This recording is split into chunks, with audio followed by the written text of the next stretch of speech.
My name is Nia, and I am 34 years old. My parents sent my son home with a wrapped box and a warning to tell your mother not to overreact. My 10-year-old son Trey was shaking when he handed it to me. I opened it and immediately called the authorities. My best friend Mia arrived just as a federal agent stepped inside. Then my husband came home, saw the person beside me, and went pale, asking, "What is he doing here?" Before I continue this story, let me know where you are watching from in the comments below. Hit like and subscribe if you have ever had to stand up to family who underestimated your worth. Growing up in the shadow of a prominent Atlanta megachurch meant my life was a carefully orchestrated performance. My parents, Pastor Jerome and First Lady Beatrice, demanded absolute perfection to maintain their public image. I was never the child they wanted to showcase. That honor belonged to my younger sister Dominique. She was the golden child, the vibrant socialite who ran a luxury lifestyle brand. She was the darling of the congregation, standing beside our parents on Sunday mornings, dripping in designer clothes. I, on the other hand, was the quiet disappointment. They thought I was just a boring girl who typed on a computer. They belittled my career, assuming I did basic tech support for pennies. My husband Andre was no better. He was an image-obsessed wealth manager who craved the high society spotlight my family provided. He resented my understated nature and constantly complained that I did not dress the part of a successful broker wife. They all severely underestimated me. They had no idea that the small tech business they mocked was actually Apex Omni Logistics. I am the founder and chief executive officer of a multi-million-dollar firm that manages back-end logistics and cybersecurity for global brands. My daily life involves handling complex data architecture and neutralizing corporate threats. I kept my family in the dark about my wealth because their greed knew no bounds. I never expected them to sink low enough to steal from my innocent child. It was a Sunday afternoon when everything shattered. The heavy front door clicked open and my son Trey walked inside. He had just been dropped off by my father in his luxury sport utility vehicle. Trey did not take off his jacket or drop his backpack. He stood in the foyer, trembling, clutching a small box wrapped in dark red velvet paper. I saw the sheer terror in his eyes. I rushed over and knelt, asking what was wrong. Trey handed me the box with shaking hands. He swallowed hard and whispered that his grandmother told him to give this to me. Then his voice cracked as he delivered a message that made my blood run freezing cold. He said they told him that if I called the bank, my husband Andre would go to federal prison and it would be all my fault. I pulled my son into a tight hug, shielding my face so he could not see my rage. I told him in my calmest voice that everything was going to be fine. I kissed his forehead and sent him upstairs to play his video game. I waited until his door clicked shut. Then I turned my attention to the velvet box. I ripped the red paper apart, tearing the lid off. Inside sat a cheap plastic calculator from a local dollar store. It was a mocking gesture, a cruel joke about me being a math nerd.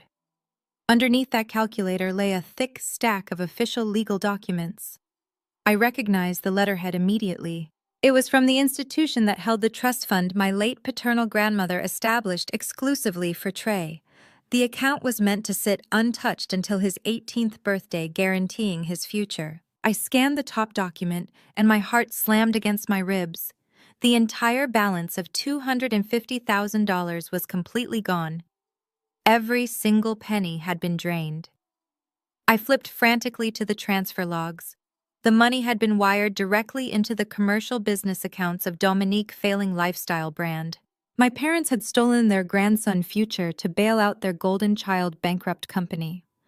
Clipped to the bank statement was a yellow sticky note written in my mother Beatrice's cursive handwriting.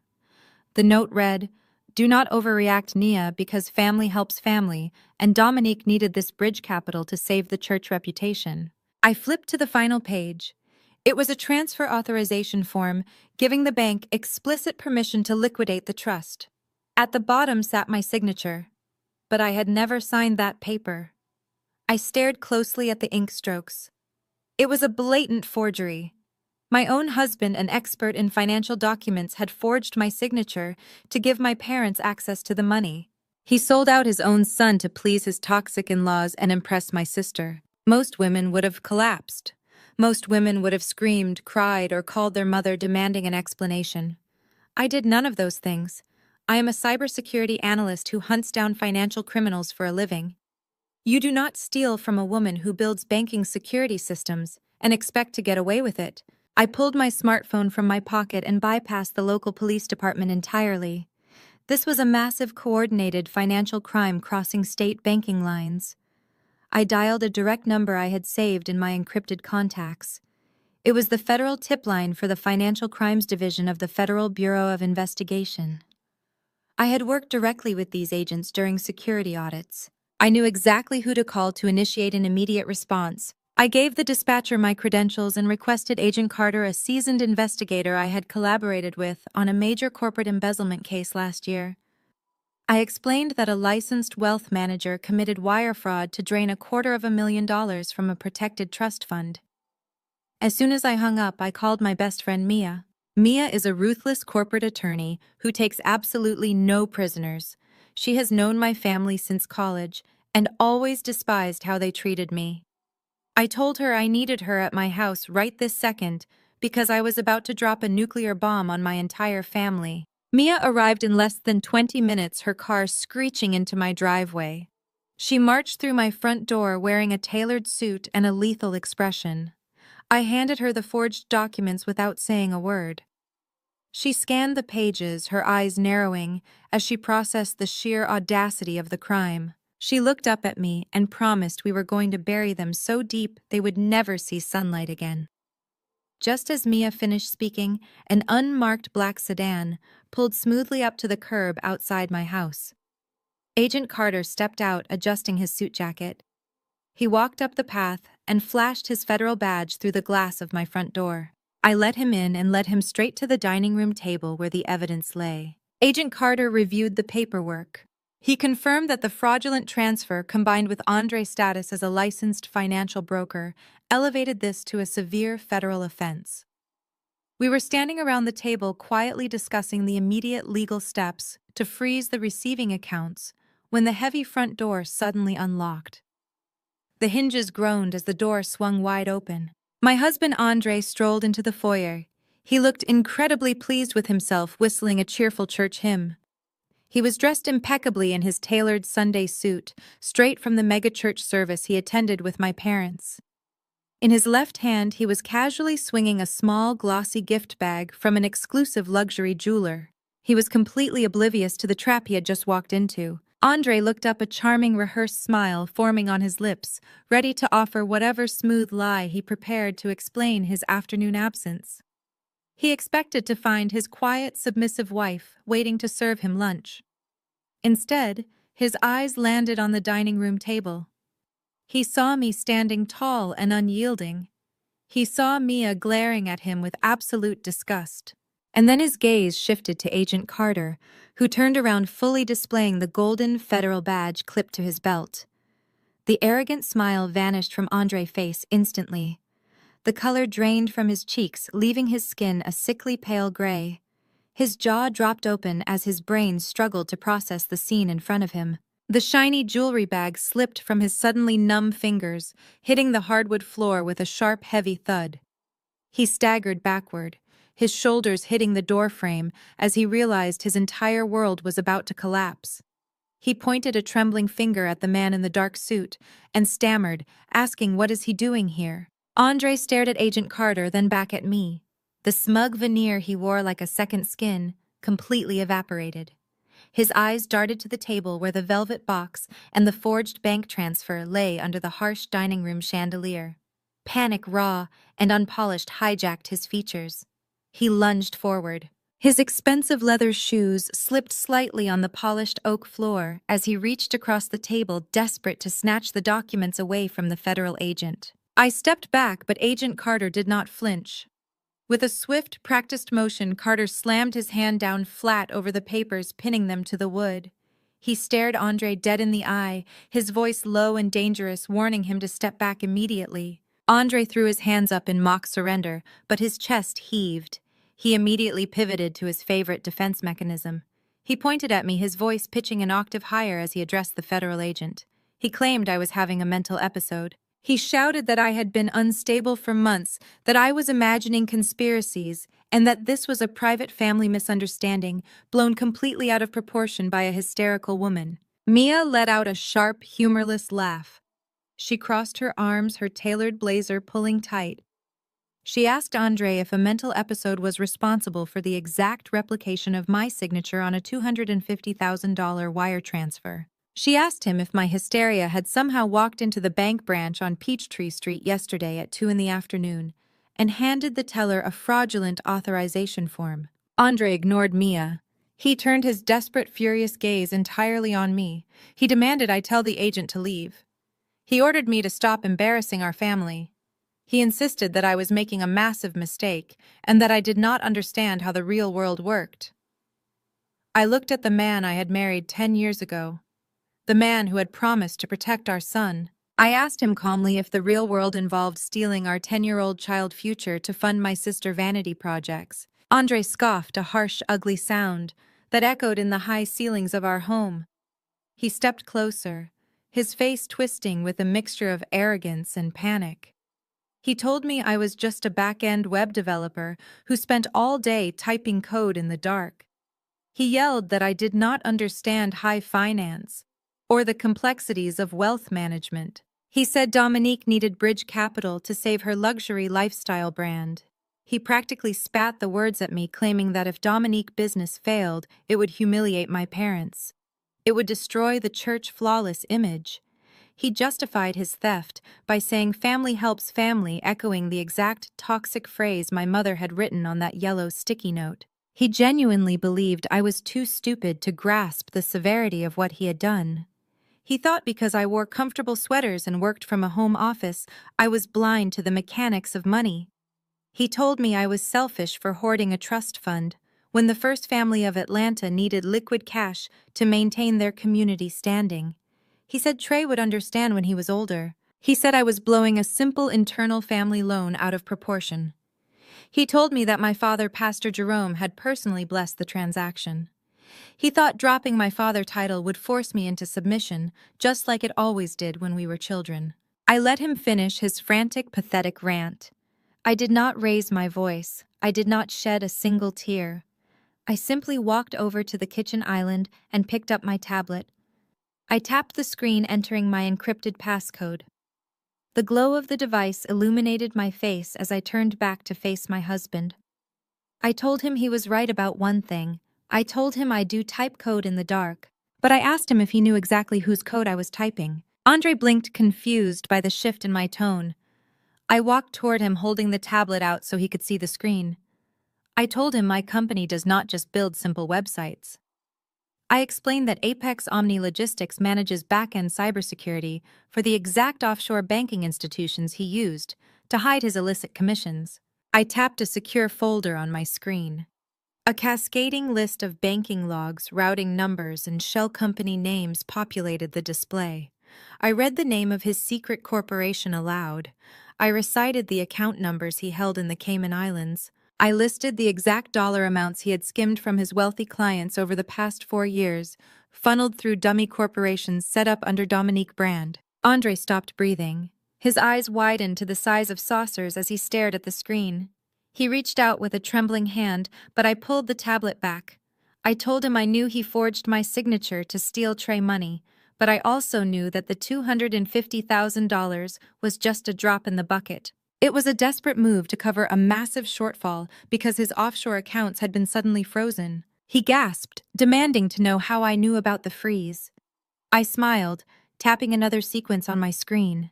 I told him I knew about the freeze because I was the one who initiated it. I showed him the real-time server feed. I explained that when I found out my parents and my sister were pressuring him for cash, I ran a deep diagnostic on his personal devices. I bypassed his pathetic firewalls in less than 3 minutes. I uncovered every fake invoice, every illegal transfer, and every hidden asset he thought he had cleverly buried. Then I told him the best part.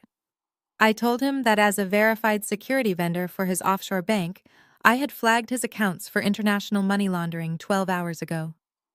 I pointed to a red flashing status bar on my tablet screen. I narrated the action as it happened. I told him to watch closely as his final secret account, the one holding his escape funds, was permanently locked by federal authorities. The status changed from active to frozen right before his eyes. Andre let out a strangled animalistic sound. He stumbled backward, his hands gripping his hair. He looked at Mia, who was smiling like a shark smelling blood in the water. He looked at Agent Carter, who was already unholstering his heavy metal handcuffs. Agent Carter stepped forward, his heavy boots sounding like a death knell on the hardwood floor. He grabbed Andre by the shoulder and spun him around, forcing his hands behind his back. The sharp metallic click of the handcuffs echoing through the quiet dining room was the most beautiful sound I had ever heard in my entire life. Andre began to hyperventilate. He begged Agent Carter to stop swearing he could explain the trust fund, promising he would pay the money back tomorrow. He cried out that he was a respected member of the community, that he sat on the board of the largest megachurch in the city. He pleaded that this would ruin his reputation and shame his prestigious clients. Agent Carter tightened the steel cuffs and leaned in close. He informed my husband that the Federal Bureau of Investigation does not arrest people over domestic trust fund disputes. Carter stated clearly that Andre was being taken into federal custody for 12 counts of wire fraud, international money laundering, and conspiracy to defraud investors. As Agent Carter began reading Andre his Miranda rights, my husband began to thrash. He twisted in the agent iron grip, crying out my name, begging me to call my father, begging me to tell the church elders to send their elite legal team. The sheer panic in his sudden, erratic movements caused his tailored suit jacket to whip violently from side to side. His smartphone, which had been loosely tucked into his inner breast pocket, dislodged. It flew through the air and hit the floor face down. The hard impact caused the screen to wake up. It flipped over, sliding across the polished wood until it stopped right at the tip of my designer shoe. I looked down. The phone screen was glowing brightly in the dimming afternoon light. A text message banner sat squarely in the center of his lock screen, vibrating with an incoming notification. I did not have to hack his device to read this one. The sender name was saved simply as Dominique. The preview text was impossible to miss. It read, "Did you get the money from the boring wife? Miss you in my bed." Andre stared at the glowing screen on the hardwood floor. He lunged for the device, but Agent Carter planted his heavy boot directly over the phone.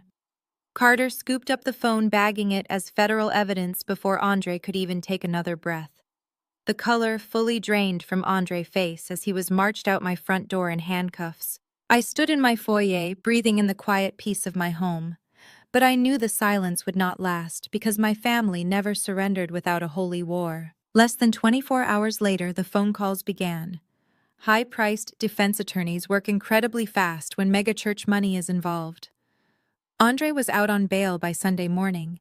I expected a call from him begging for mercy, or at least asking to speak to our son. Instead, my phone buzzed with a direct summons from First Lady Vivian. My mother did not ask if I was all right. She did not ask how Trey was handling the trauma of his father getting arrested. She simply demanded I attend the traditional Sunday dinner at their sprawling pastoral estate. She framed it as a necessary family healing session, but I knew better. It was a coordinated ambush designed to break my resolve. Mia advised me to stay home and let the federal prosecutors handle the mess. But I needed to look my family in the eye.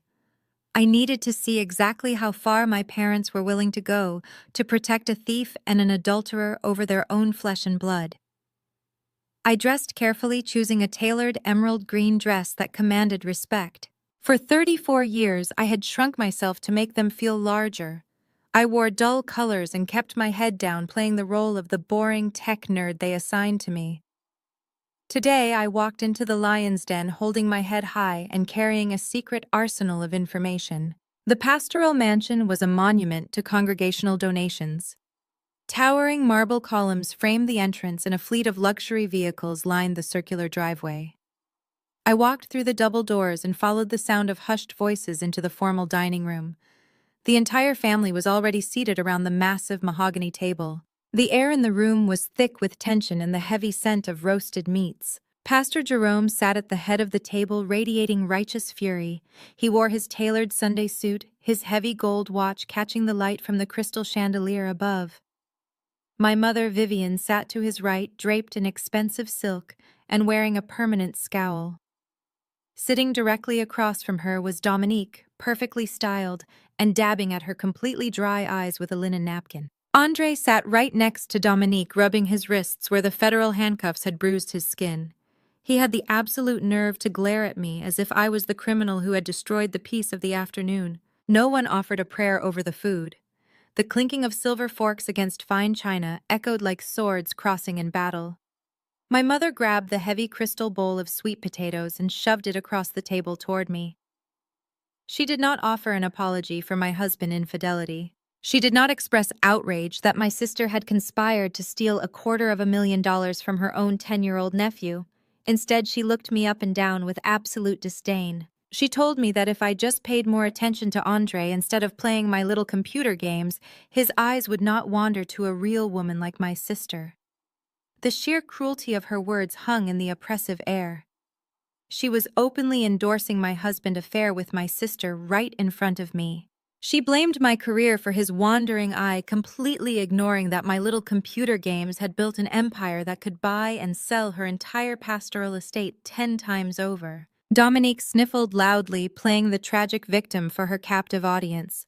She claimed she never meant to hurt me, but that Andre was drowning in our passionless marriage. She said he was a visionary man who needed a partner capable of matching his ambitions. She framed her betrayal as an act of mercy, stating she simply provided a listening ear to a desperate man. I placed my fork down, resting my hands flat on the mahogany table. I looked directly at Dominique and asked her if a listening ear cost $250,000. Andre slammed his fist on the table, demanding I show some respect to the family. He was emboldened by the presence of my parents fully retreating under their protective wing.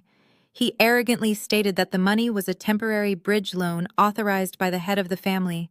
He scoffed, telling me I was just a back-end web developer who did not understand high finance. He claimed Dominique needed bridge capital to save the church public image and that I was too small-minded to grasp the bigger picture. This instantly revealed his complete disregard for my intellect and his total complicity with my family toxic hierarchy. He truly believed that stealing from my son was a noble sacrifice for the greater good of the megachurch brand. He thought he could speak down to me because my parents were nodding along in agreement. That was my father cue to take control. Pastor Jerome leaned forward, folding his heavy hands together on the table. He looked at me with the same terrifying glare he used to subjugate his 10,000-member congregation every Sunday morning. He told me I was acting out of bitter jealousy, because Dominique possessed a light that I would never understand. He declared that Dominique luxury lifestyle brand was a beacon of hope for the community, and that the church's pristine reputation rested heavily on her continued commercial success. He reached into his tailored suit jacket and pulled out a crisp legal document. He slid the paper down the length of the mahogany table until it stopped directly at the edge of my plate. It was a retroactive consent form, drafted by the elite legal team on the church payroll. He demanded I sign it immediately, legally declaring that I had authorized the trust fund transfer all along. He said it would instantly clear Andre of the federal wire fraud charges and protect the family name from a catastrophic public scandal. I stared at the paper. Then I looked up at my father. I kept my voice completely deadpan and asked him what would happen if I refused to sign away my son's stolen future. Pastor Jerome's face turned a deep shade of purple with uncontrollable rage.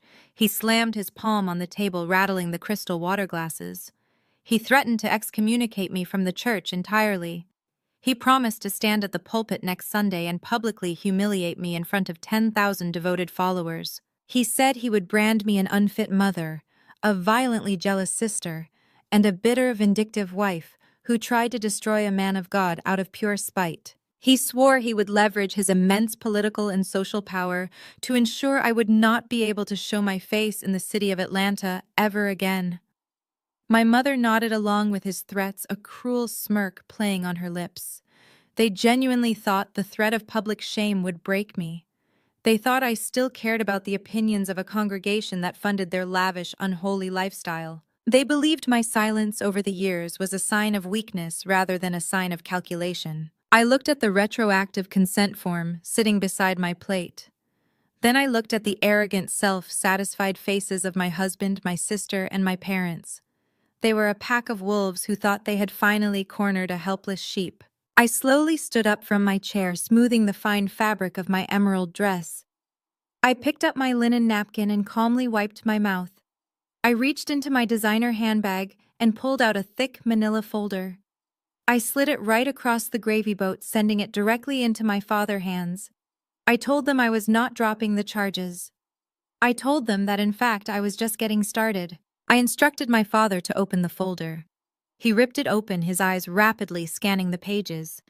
Andre and Dominique leaned in, their arrogant expressions instantly melting into utter confusion. Inside were high-resolution photographs taken just hours ago by my corporate logistics team. They were aerial and interior photos of Dominique's massive luxury warehouse, the exact facility supposedly housing millions of dollars in premium haircare inventory. The photos showed a completely empty concrete shell. Not a single cardboard box was on the shelves. Not a single bottle of product was on the pallets. There was just dust, concrete floors, and empty space. I smiled at my sister's terrified face and asked her exactly what bridge capital she needed for a business that does not actually exist. Dominique's face crumbled as the photos scattered across the mahogany table. The fake tears she had been dabbing at vanished, instantly replaced by the raw, panicked realization of a cornered animal. My father, Pastor Jerome, snatched up the glossy images, his heavy jowls shaking as he stared at the concrete void where his golden child's supposed empire should have been. My mother Vivian gasped, clutching her pearl necklace so tightly I thought the string might snap. Andre looked like he was going to be physically sick right onto his untouched plate of sweet potatoes. I did not wait for their excuses or their inevitable attempts to spin this new, undeniable truth. I turned on my heel and walked out of the sprawling pastoral estate, leaving them drowning in their own exposed lies. As I slid behind the steering wheel of my car, my phone vibrated in my purse. It was Mia. She had been tracking the federal case filings and monitoring the fallout from Andre's arrest, but her voice was tight with sudden urgency. She told me Dominique had rushed out the back door of the estate mere seconds after I left the dining room. Mia warned me that narcissists do not retreat when they are exposed, they escalate. She told me Dominique would strike at my most vulnerable point to regain leverage. My heart slammed against my ribs. Trey. I threw the car into drive and sped toward Atlanta Preparatory Academy. My tires shrieked as I navigated the winding suburban roads, pushing my vehicle as fast as I dared. I knew exactly what my sister was capable of doing when she felt threatened. Dominique had spent her entire life manipulating reality to suit her narrative and bending people to her will. If her business was exposed as a hollow shell, she would need a new spectacular crisis to distract my parents and the church elders from her financial crimes. Painting me as an unfit, hysterical mother was her perfect smokescreen. I pulled into the pristine, brick-paved driveway of the elite private school. My stomach dropped into my shoes. Dominique's bright yellow Porsche was parked haphazardly right in the red-painted fire lane blocking the main crosswalk. She had not even bothered to turn off the engine. I marched through the heavy glass double doors of the main administrative building. The school lobby was an expansive space with vaulted ceilings and polished marble floors. It was normally a quiet environment of refined academic excellence where hushed tones were mandatory. Today, it was the grand stage for Dominique's greatest theatrical performance. My sister was leaning over the massive mahogany reception desk. She had reapplied her makeup perfectly in the car, but managed to conjure a stream of genuine-looking tears that rolled delicately down her cheeks. She was gripping the hands of Mrs. Sterling, the school principal, who looked deeply distressed and entirely captivated by the performance. Dominique was speaking in a breathless, panicked whisper that was intentionally loud enough for the entire administrative staff to hear. She claimed that our family was in the middle of a massive crisis.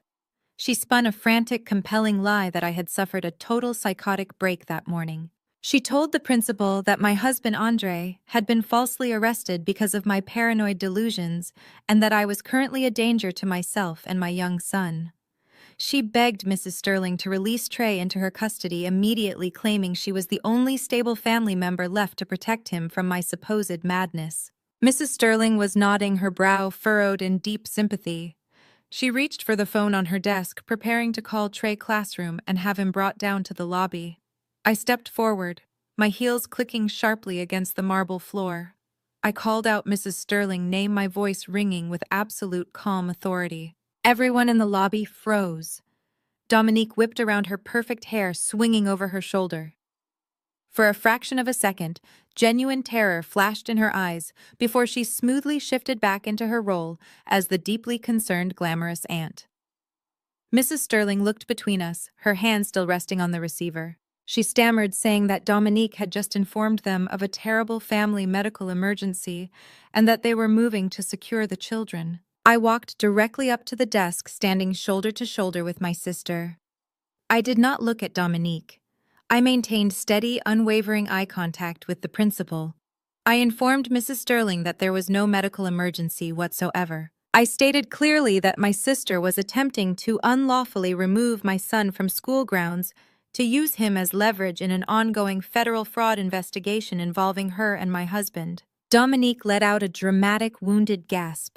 She turned to the gathering crowd of school counselors and administrative assistants. She threw her hands over her mouth, shaking her head in mock horror. She cried out, asking them to look at my cold, detached behavior. She claimed my wild accusations about federal investigations were absolute proof of my deteriorating mental state. She pleaded with the staff, saying she just wanted to get her sweet nephew to safety before my paranoia escalated into physical violence. She was masterful. She played the beautiful, wealthy savior perfectly. The staff members were exchanging uncertain glances, clearly swaying toward the weeping woman draped in designer silk. Then Dominique leaned in close to me. She dropped her volume so only I could hear the venom dripping from her words. The sweet, concerned aunt vanished entirely, replaced by the vicious bully I had known since childhood. She hissed that I was making a fool of myself. She sneered, reminding me that I had always been the ugly duckling of the family. She whispered that no one in this prestigious school or anywhere else in Atlanta was ever going to believe the quiet, dark-skinned nerd over the first family. She promised that by the end of the day, my parents would have the church elite legal team draft an emergency guardianship order. She vowed to take Trey from me legally permanently and humiliate me in front of the entire 10,000-member congregation. She smiled a cruel, jagged thing and stated that I was nothing without my family name to protect me. Most women would have slapped her across her perfectly contoured face. Most mothers would have screamed and caused the exact kind of dramatic scene Dominique was hoping for to prove her fabricated story of my mental instability. I did none of those things. I am a woman who writes complex security protocols for global banking networks. I anticipate threats and I build impenetrable firewalls before the breach ever happens. I slowly turned my head and looked Dominique up and down. I let the silence stretch between us until her cruel smile began to falter and twitch. Then I turned my attention back to the principal. I reached into my structured leather tote bag. I bypassed my tablet and pulled out a thick manila folder containing the injunctions Mia had spent the morning securing. I opened the clasp and slid a crisp legal document across the reception desk, precisely stopping it over Dominique's perfectly manicured hands. I told Mrs. Sterling that this was a court-stamped restraining order. I explained that it had been fast-tracked by my attorney and signed by a federal judge just 1 hour ago. The document explicitly barred Andre and Dominique from coming within 500 feet of me, my home, my business, or my son. To ensure the school understood the absolute legal weight of my claim, I tapped the cover sheet. I informed Mrs. Sterling that this protective mandate was supported by extensive digital evidence logs filed directly with the court. I noted aloud that the primary affidavits and emergency custody affirmations were fully detailed in a file named duyen1_9.docx. I pointed to the secondary supporting evidence packet, stating it was officially registered as duyen2_9.docx. I continued listing the annexes for the principal, making sure my sister heard every word. I explained that the financial threat assessments proving Dominique criminal liability were securely logged in duyen3_9. DOCX, and the final indisputable custody protections were finalized in duyen4_9.docx. Dominique stared down at the paperwork. The heavy black ink of the judge's signature was undeniable. The official embossed seal of the court gleamed in the overhead light. Her jaw dropped and the manufactured tears instantly dried up, leaving her face pale and slack. I kept my voice loud enough for the entire administrative staff to hear. I informed Mrs. Sterling that my sister was currently in direct violation of a federal protective order. I requested that the school security team remove her from the premises immediately before I was forced to call the local police department and have her arrested right there in the lobby for violating the mandate. The atmosphere in the room shifted instantly. The sympathetic glances previously directed at Dominique morphed into expressions of shock and severe disapproval. The illusion was entirely broken. Mrs. Sterling did not hesitate for another second. She picked up her radio and called for the campus security officers with a sharp, urgent tone. Two large men in uniform appeared from the hallway within seconds. Mrs. Sterling pointed directly at Dominique and instructed the men to escort her off the school property immediately and ensure she did not return under any circumstances. Dominique's face twisted into a mask of pure, unadulterated fury. The polished First Lady persona completely shattered into a million pieces. She realized she had lost her ultimate leverage. She realized she could not use my child as a pawn in her desperate game of survival. As the security officers flanked her, grasping her arms firmly to guide her toward the glass exit doors, she lost all control. She dug her expensive heels into the marble floor, fighting wildly against their grip. She screamed at the top of her lungs, her voice echoing harshly through the refined academic halls. She abandoned the concerned aunt act entirely. She shrieked that I would pay dearly for this public humiliation. She thrashed against the guards, her designer bag falling to the floor, as she promised that she would destroy everything I had ever built. As the guards shoved her forcefully through the double doors, her final threat cut through the afternoon air. She screamed that she would completely ruin my business by tomorrow morning and that I would be left begging in the streets. Andre stared at the glowing screen on the hardwood floor. He lunged for the device, but Agent Carter planted his heavy boot directly over the phone. Carter scooped up the phone, bagging it as federal evidence before Andre could even take another breath. The color fully drained from Andre's face as he was marched out my front door in handcuffs.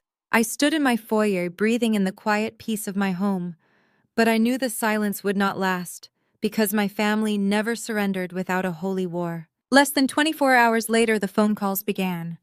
High-priced defense attorneys work incredibly fast when megachurch money is involved. Andre was out on bail by Sunday morning. I expected a call from him begging for mercy, or at least asking to speak to our son. Instead, my phone buzzed with a direct summons from First Lady Vivian. My mother did not ask if I was all right. She did not ask how Trey was handling the trauma of his father getting arrested. She simply demanded I attend the traditional Sunday dinner at their sprawling pastoral estate. She framed it as a necessary family healing session, but I knew better. It was a coordinated ambush designed to break my resolve. Mia advised me to stay home and let the federal prosecutors handle the mess. But I needed to look my family in the eye. I needed to see exactly how far my parents were willing to go to protect a thief and an adulterer over their own flesh and blood. I dressed carefully, choosing a tailored emerald green dress that commanded respect. For 34 years, I had shrunk myself to make them feel larger. I wore dull colors and kept my head down, playing the role of the boring tech nerd they assigned to me. Today I walked into the lion's den holding my head high and carrying a secret arsenal of information. The pastoral mansion was a monument to congregational donations.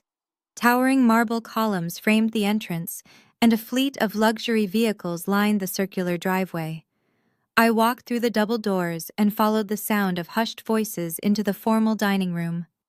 The entire family was already seated around the massive mahogany table. The air in the room was thick with tension and the heavy scent of roasted meats. Pastor Jerome sat at the head of the table, radiating righteous fury. He wore his tailored Sunday suit, his heavy gold watch catching the light from the crystal chandelier above. My mother Vivian sat to his right, draped in expensive silk and wearing a permanent scowl. Sitting directly across from her was Dominique, perfectly styled and dabbing at her completely dry eyes with a linen napkin. Andre sat right next to Dominique, rubbing his wrists where the federal handcuffs had bruised his skin. He had the absolute nerve to glare at me as if I was the criminal who had destroyed the peace of the afternoon. No one offered a prayer over the food. The clinking of silver forks against fine china echoed like swords crossing in battle. My mother grabbed the heavy crystal bowl of sweet potatoes and shoved it across the table toward me. She did not offer an apology for my husband's infidelity. She did not express outrage that my sister had conspired to steal $250,000 from her own 10-year-old nephew. Instead, she looked me up and down with absolute disdain. She told me that if I just paid more attention to Andre instead of playing my little computer games, his eyes would not wander to a real woman like my sister. The sheer cruelty of her words hung in the oppressive air. She was openly endorsing my husband's affair with my sister right in front of me. She blamed my career for his wandering eye, completely ignoring that my little computer games had built an empire that could buy and sell her entire pastoral estate 10 times over. Dominique sniffled loudly, playing the tragic victim for her captive audience. She claimed she never meant to hurt me, but that Andre was drowning in our passionless marriage. She said he was a visionary man who needed a partner capable of matching his ambitions. She framed her betrayal as an act of mercy, stating she simply provided a listening ear to a desperate man. I placed my fork down, resting my hands flat on the mahogany table. I looked directly at Dominique and asked her if a listening ear cost $250,000. Andre slammed his fist on the table, demanding I show some respect to the family. He was emboldened by the presence of my parents fully retreating under their protective wing. He arrogantly stated that the money was a temporary bridge loan authorized by the head of the family. He scoffed, telling me I was just a back-end web developer who did not understand high finance. He claimed Dominique needed bridge capital to save the church public image, and that I was too small-minded to grasp the bigger picture. This instantly revealed his complete disregard for my intellect and his total complicity with my family toxic hierarchy. He truly believed that stealing from my son was a noble sacrifice for the greater good of the megachurch brand. He thought he could speak down to me because my parents were nodding along in agreement. That was my father's cue to take control. Pastor Jerome leaned forward, folding his heavy hands together on the table. He looked at me with the same terrifying glare he used to subjugate his 10,000-member congregation every Sunday morning. He told me I was acting out of bitter jealousy because Dominique possessed a light that I would never understand. He declared that Dominique Luxury Lifestyle brand was a beacon of hope for the community, and that the church's pristine reputation rested heavily on her continued commercial success. He reached into his tailored suit jacket and pulled out a crisp legal document. He slid the paper down the length of the mahogany table until it stopped directly at the edge of my plate. It was a retroactive consent form drafted by the elite legal team on the church payroll. He demanded I sign it immediately, legally declaring that I had authorized the trust fund transfer all along. He said it would instantly clear Andre of the federal wire fraud charges and protect the family name from a catastrophic public scandal. I stared at the paper. Then I looked up at my father. I kept my voice completely deadpan and asked him what would happen if I refused to sign away my son's stolen future. Pastor Jerome's face turned a deep shade of purple with uncontrollable rage. He slammed his palm on the table, rattling the crystal water glasses. He threatened to excommunicate me from the church entirely. He promised to stand at the pulpit next Sunday and publicly humiliate me in front of 10,000 devoted followers. He said he would brand me an unfit mother, a violently jealous sister, and a bitter, vindictive wife who tried to destroy a man of God out of pure spite. He swore he would leverage his immense political and social power to ensure I would not be able to show my face in the city of Atlanta ever again. My mother nodded along with his threats, a cruel smirk playing on her lips. They genuinely thought the threat of public shame would break me. They thought I still cared about the opinions of a congregation that funded their lavish, unholy lifestyle. They believed my silence over the years was a sign of weakness, rather than a sign of calculation. I looked at the retroactive consent form sitting beside my plate. Then I looked at the arrogant, self-satisfied faces of my husband, my sister, and my parents. They were a pack of wolves who thought they had finally cornered a helpless sheep. I slowly stood up from my chair, smoothing the fine fabric of my emerald dress. I picked up my linen napkin and calmly wiped my mouth. I reached into my designer handbag and pulled out a thick manila folder. I slid it right across the gravy boat, sending it directly into my father's hands. I told them I was not dropping the charges. I told them that in fact I was just getting started. I instructed my father to open the folder. He ripped it open, his eyes rapidly scanning the pages. Andre and Dominique leaned in their arrogant expressions, instantly melting into utter confusion. Inside were high-resolution photographs taken just hours ago by my corporate logistics team. They were aerial and interior photos of Dominique's massive luxury warehouse, the exact facility supposedly housing millions of dollars in premium hair care inventory. The photos showed a completely empty concrete shell. Not a single cardboard box was on the shelves. Not a single bottle of product was on the pallets. There was just dust, concrete floors, and empty space. I smiled at my sister's terrified face and asked her exactly what bridge capital she needed for a business that does not actually exist. I watched Dominique's yellow Porsche peel out of the circular driveway, her tires screeching in a desperate display of defeated rage. Mrs. Sterling stood beside me in the school lobby, visibly shaken by the sheer venom my sister had just unleashed. I assured the principal that Trey was entirely safe and that my legal team had already established a direct line of communication with the local precinct to enforce the restraining order.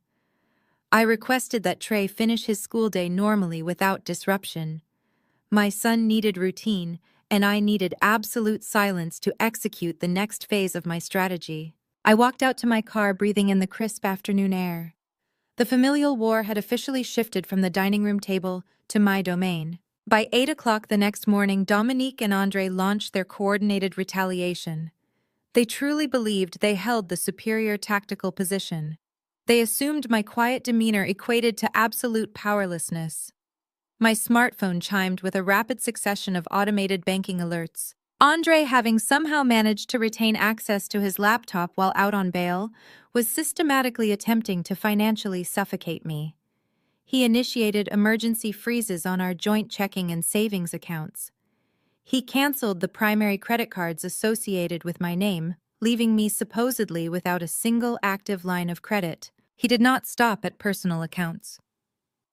Andre dialed the property management group listed on a piece of mail he had dug out of my home office trash can last week. It was the billing address for what he mockingly called my small office space. He proudly identified himself as my husband and attempted to terminate the commercial lease effective immediately. He told the leasing agent that my freelance web design business was insolvent and that I was suffering a mental breakdown. Simultaneously, Dominique took to her massive social media platforms. She posted cryptic, aggressive messages to her millions of followers, implying that a jealous, unstable family member was trying to extort her successful lifestyle brand. They expected me to wake up completely destitute, locked out of my own life, and begging them for mercy. They expected me to call my father crying for financial salvation. They were playing a child game of checkers while I was operating a global chessboard. I sat in my home office sipping black coffee. My workspace was not a small desk with a basic laptop. It was a climate-controlled server hub featuring 4 ultra-high-definition curved monitors hardwired directly into a dedicated fiber optic line. I watched Andre's pathetic attempts at financial sabotage scroll across my secondary screen in real time. He had no idea he was attacking a digital ghost. The joint accounts he so gleefully froze had been entirely empty of my personal capital for over 6 months. I had transferred all of my substantial executive compensation into a blind trust managed by an elite wealth management firm in Geneva. The credit cards he canceled were decoy accounts with strict $500 limits specifically left active for him to monitor and feel in control. And the commercial lease he attempted to terminate was nothing more than a glorified mail drop in a strip mall. Apex Omni Logistics was headquartered in a highly secure commercial fortress downtown, purchased outright through an anonymous holding company. He had accomplished absolutely nothing.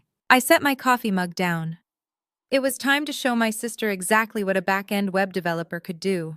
I turned my attention to my primary monitor. Dominique Lifestyle brand was built entirely on a carefully curated illusion of seamless luxury. Her customers paid exorbitant prices for basic serums and imported clothing because the purchasing experience felt exclusive. She shipped thousands of units globally every single day. She boasted about her massive profit margins at every family gathering. But Dominique had never bothered to understand how her own digital infrastructure actually functioned. She simply paid invoices to a corporate entity named Apex Omni Logistics, believing it was a faceless corporate vendor handling her server hosting, inventory routing, and secure payment gateways. She never read the fine print of her service-level agreements. She never checked the names of the executive board. She never realized her despised older sister held the keys to her entire kingdom. My fingers flew across the mechanical keyboard. I accessed the master control panel for her e-commerce architecture. I did not hack her system. I simply exercised my legal administrative rights as her primary logistics vendor. With a single keystroke, I revoked the SSL security certificates for her primary domain. The effect was instantaneous. Anyone attempting to visit her luxury boutique website was immediately met with a massive red warning screen declaring the site unsafe and potentially fraudulent. I did not stop there. I accessed the API portal that connected her digital storefront to her global banking institutions. I severed the payment processing connection entirely. Customers who ignored the security warnings and tried to purchase her overpriced merchandise found their shopping carts frozen. Credit cards were rejected. Digital wallets failed to sync. The revenue stream that funded her entire glamorous existence flatlined in less than 40 seconds. Finally, I targeted her physical supply chain. I paused all automated routing protocols between her digital storefront and the global shipping warehouses. Thousands of pending orders were trapped in digital purgatory. Shipping labels ceased printing. Tracking numbers vanished from the system. I pulled up her live traffic analytics on my third monitor. I watched with clinical satisfaction as the bright green lines representing her active sales plummeted straight down to absolute zero. The cyber siege was complete and flawless. I leaned back in my ergonomic chair and waited. It took exactly 14 minutes for the panic to set in. My secure desktop phone began to flash with an incoming priority call from Dominique registered business line. Normally, a distressed client calling the Apex Omni Logistics support number would be routed through a complex automated voice tree before reaching a Tier 1 technical support agent in a remote call center. Today, I had personally overridden the routing protocols. I programmed the system to recognize Dominique's specific cell phone number and forward her call directly to the encrypted landline sitting on my desk. I picked up the receiver and pressed it to my ear. I did not say a word. Dominique was hyperventilating on the other end of the line. She screamed into the phone demanding to speak to a senior systems engineer immediately. She shrieked that her entire website had gone dark, that her payment portals were rejecting thousands of dollars in international transactions, and that her warehouse dispatch system was completely paralyzed. She threatened to sue the company for breach of contract and demanded that the CEO be put on the line right this very second to answer for the catastrophic outage. I waited until she paused to take a ragged, furious breath. I spoke softly, ensuring my voice was crystal clear. I told her she was already speaking to the chief executive officer of Apex Omni Logistics. I asked her how I could assist her with her current technical difficulties. Dead silence fell over the line. I could hear the rapid, shallow intake of her breath as the reality of my voice registered in her brain. I could picture the exact moment the blood drained from her perfectly contoured face. She stammered my name, her voice dropping to a terrified, disbelieving whisper.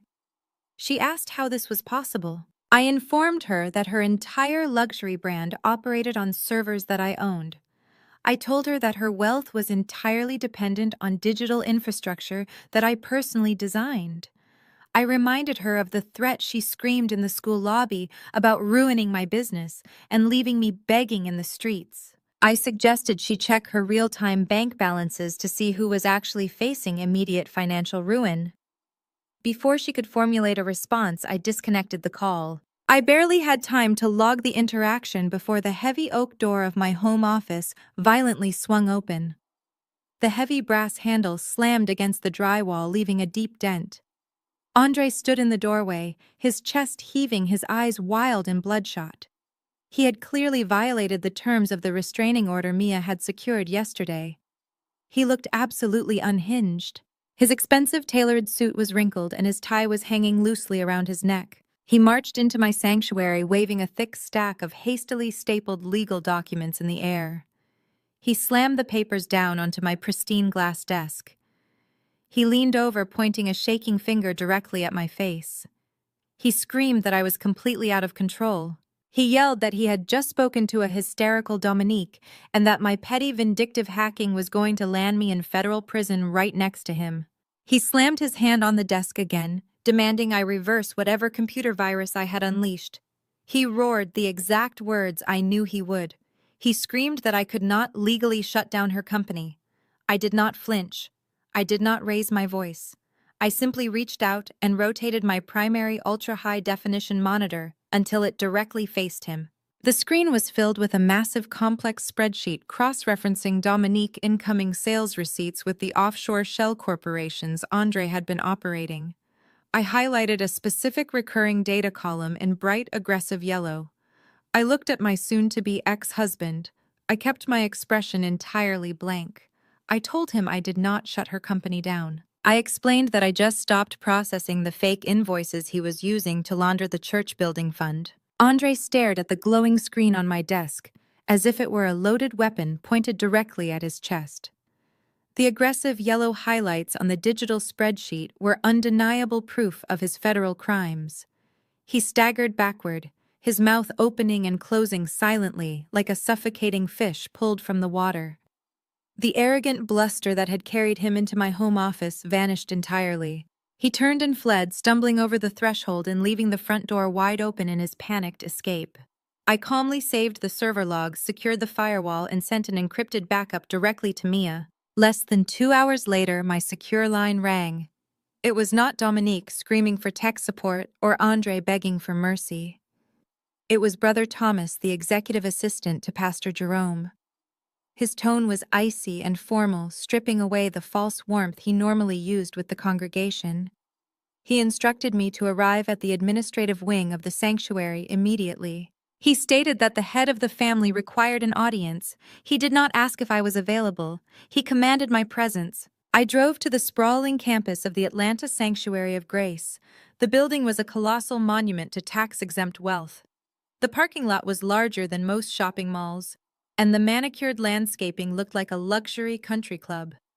I bypassed the main worship center with its thousands of plush seats and navigated toward the heavily guarded executive suites. The hallways were lined with thick imported carpeting and framed photographs of my father shaking hands with local politicians and national celebrities. I was escorted into the primary pastoral suite by a silent security guard. The room was specifically designed to intimidate and overwhelm anyone who entered. A massive stained glass window dominated the entire back wall, casting heavy, colorful shadows across the polished mahogany floor. Pastor Jerome sat behind a custom desk that was positioned on a slightly raised platform, ensuring he always physically looked down on whoever stood before him. He did not look like a loving father mourning the collapse of his family. He looked like a cornered monarch, calculating his next ruthless move. He started the conversation using his velvet pulpit voice. He folded his hands together and bowed his head slightly, playing the role of the weary, benevolent shepherd. He told me that my rash actions were tearing the sacred fabric of our family apart. He began twisting scripture with practiced ease, quoting verses about honoring thy father and mother, and lecturing me on the spiritual virtues of a submissive wife. He attempted to gaslight me with absolute precision. He claimed that the invoices I flagged on the server were not money laundering, but complex divine allocations meant to further the reach of the ministry. He told me that my lack of faith and my secular understanding of finance were blinding me to a holy vision. He stood up from his desk and paced the raised platform, pointing a heavy finger at me.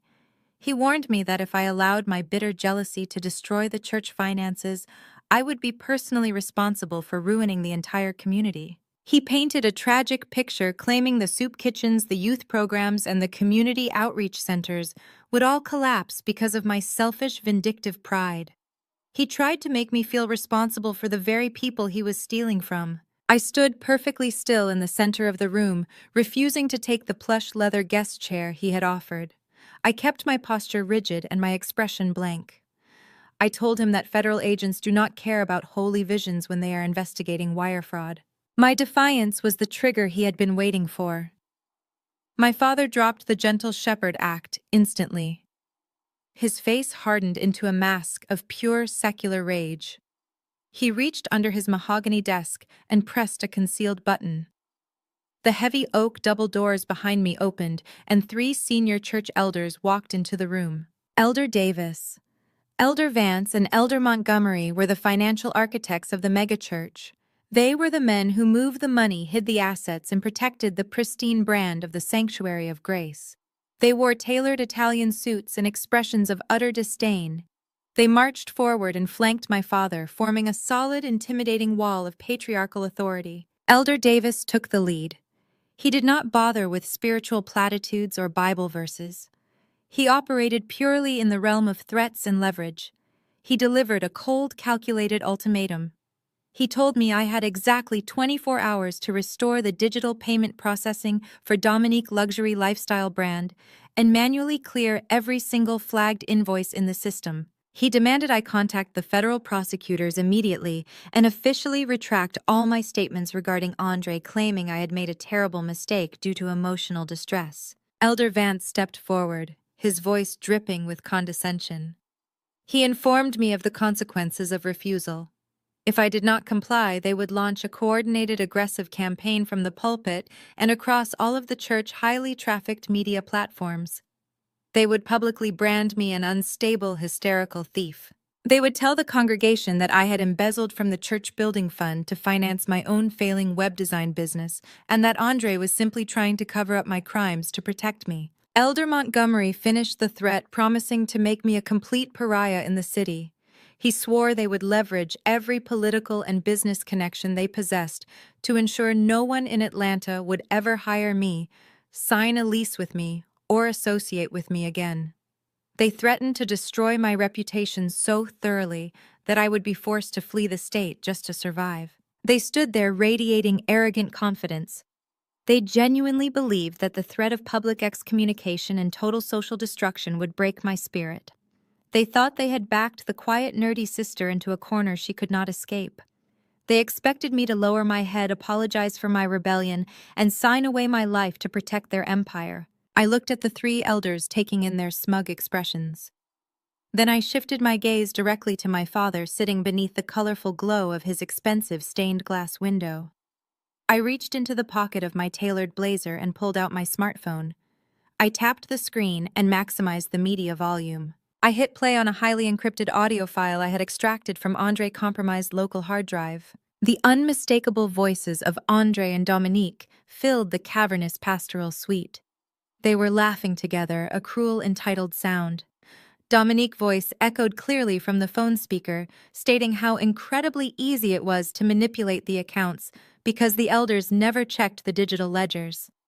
Then Andre's voice chimed in, delivering the fatal blow. He explicitly confirmed that Pastor Jerome had personally authorized the diversion of $50,000 from the congregation weekly tithes specifically to pay off the remaining balance on Dominique's custom sports car.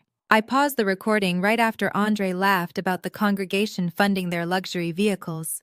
The silence in the room was absolute and terrifying. The color drained completely from the faces of Elder Davis, Elder Vance, and Elder Montgomery. They turned their shocked, furious gazes toward my father. Pastor Jerome gripped the edges of his mahogany desk, his knuckles turning white as his own private crimes were laid bare before his financial enforcers. I looked at the elders and then directly at my father. I slipped my phone back into my pocket. I told him he was right. I agreed that the community would indeed be ruined when they found out their hard-earned tithes bought Dominique a Maserati. The 3 elders stood paralyzed as the audio clip ended. Pastor Jerome stared at me with pure venom, his pastoral mask entirely stripped away. The heavy gold cross resting on his chest seemed to mock the absolute silence in the room. Elder Davis opened his mouth to speak, but no sound came out. The men who had just threatened to destroy my life were suddenly confronting the reality that their infallible leader was a common thief. I did not wait for their counterattack. I turned my back on the most powerful men in the Atlanta religious community and walked out of the executive suite. The heavy oak doors clicked shut behind me, sealing them in a tomb of their own making. I knew I had struck a critical blow, but my father was a man who built his entire empire on controlling the narrative. He would not surrender gracefully. The retaliation came faster than I anticipated, and from an angle I should have predicted. My mother Vivian had always been the velvet glove covering my father iron fist. The next morning, my phone flooded with texts from Mia telling me to turn on the local gospel radio station. It was the most popular morning broadcast in the city, reaching hundreds of thousands of devoted listeners during their morning commute. The host was a longtime friend of the First family, known for his booming voice and unquestioning loyalty to my parents. I tuned the dial just in time to hear my mother's voice, trembling with perfectly calibrated sorrow. She was weeping live on the air, her breath catching in all the right places. Vivian spun a masterful tragic tale of a family broken by sudden mental illness. She did not mention the federal fraud charges, the empty warehouse, or the stolen trust fund.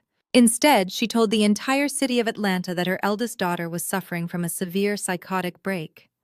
She claimed that my lifelong jealousy of Dominique's radiant success had finally driven me to sheer madness. She wept openly, begging the congregation to pray for my soul and asking for grace as the family dealt with my erratic, violent behavior. She painted Andre as a long-suffering husband, desperately trying to keep his family together, and Dominique as an innocent victim of my paranoid delusions. My mother weaponized her tears, turning her maternal concern into a public execution of my character. The sheer audacity of the broadcast was breathtaking, but the real damage was not to my reputation. It was to my son. By noon, my phone rang with the private number of Atlanta Preparatory Academy. It was Mrs. Sterling, the principal I had spoken with just days earlier. Her voice was strained and formal as she informed me that I needed to come pick up Trey immediately. There had been a serious physical altercation in the cafeteria, and my son was involved. I arrived at the pristine school campus, my heart hammering against my ribs. I found my 10-year-old son sitting in the sterile nurse office, clutching a blue plastic ice pack to his cheek. His eyes were red, angry, and utterly defeated. He refused to look at me, staring stubbornly at the linoleum floor. The school counselor gently explained that several older students whose parents were prominent, influential members of my father's congregation had cornered Trey during the lunch hour. They had mocked him brutally, repeating the vicious lies my mother had broadcasted on the radio that very morning. They told my son that his mother was crazy, that she belonged in an asylum, and that his father was divorcing her because she was a monster.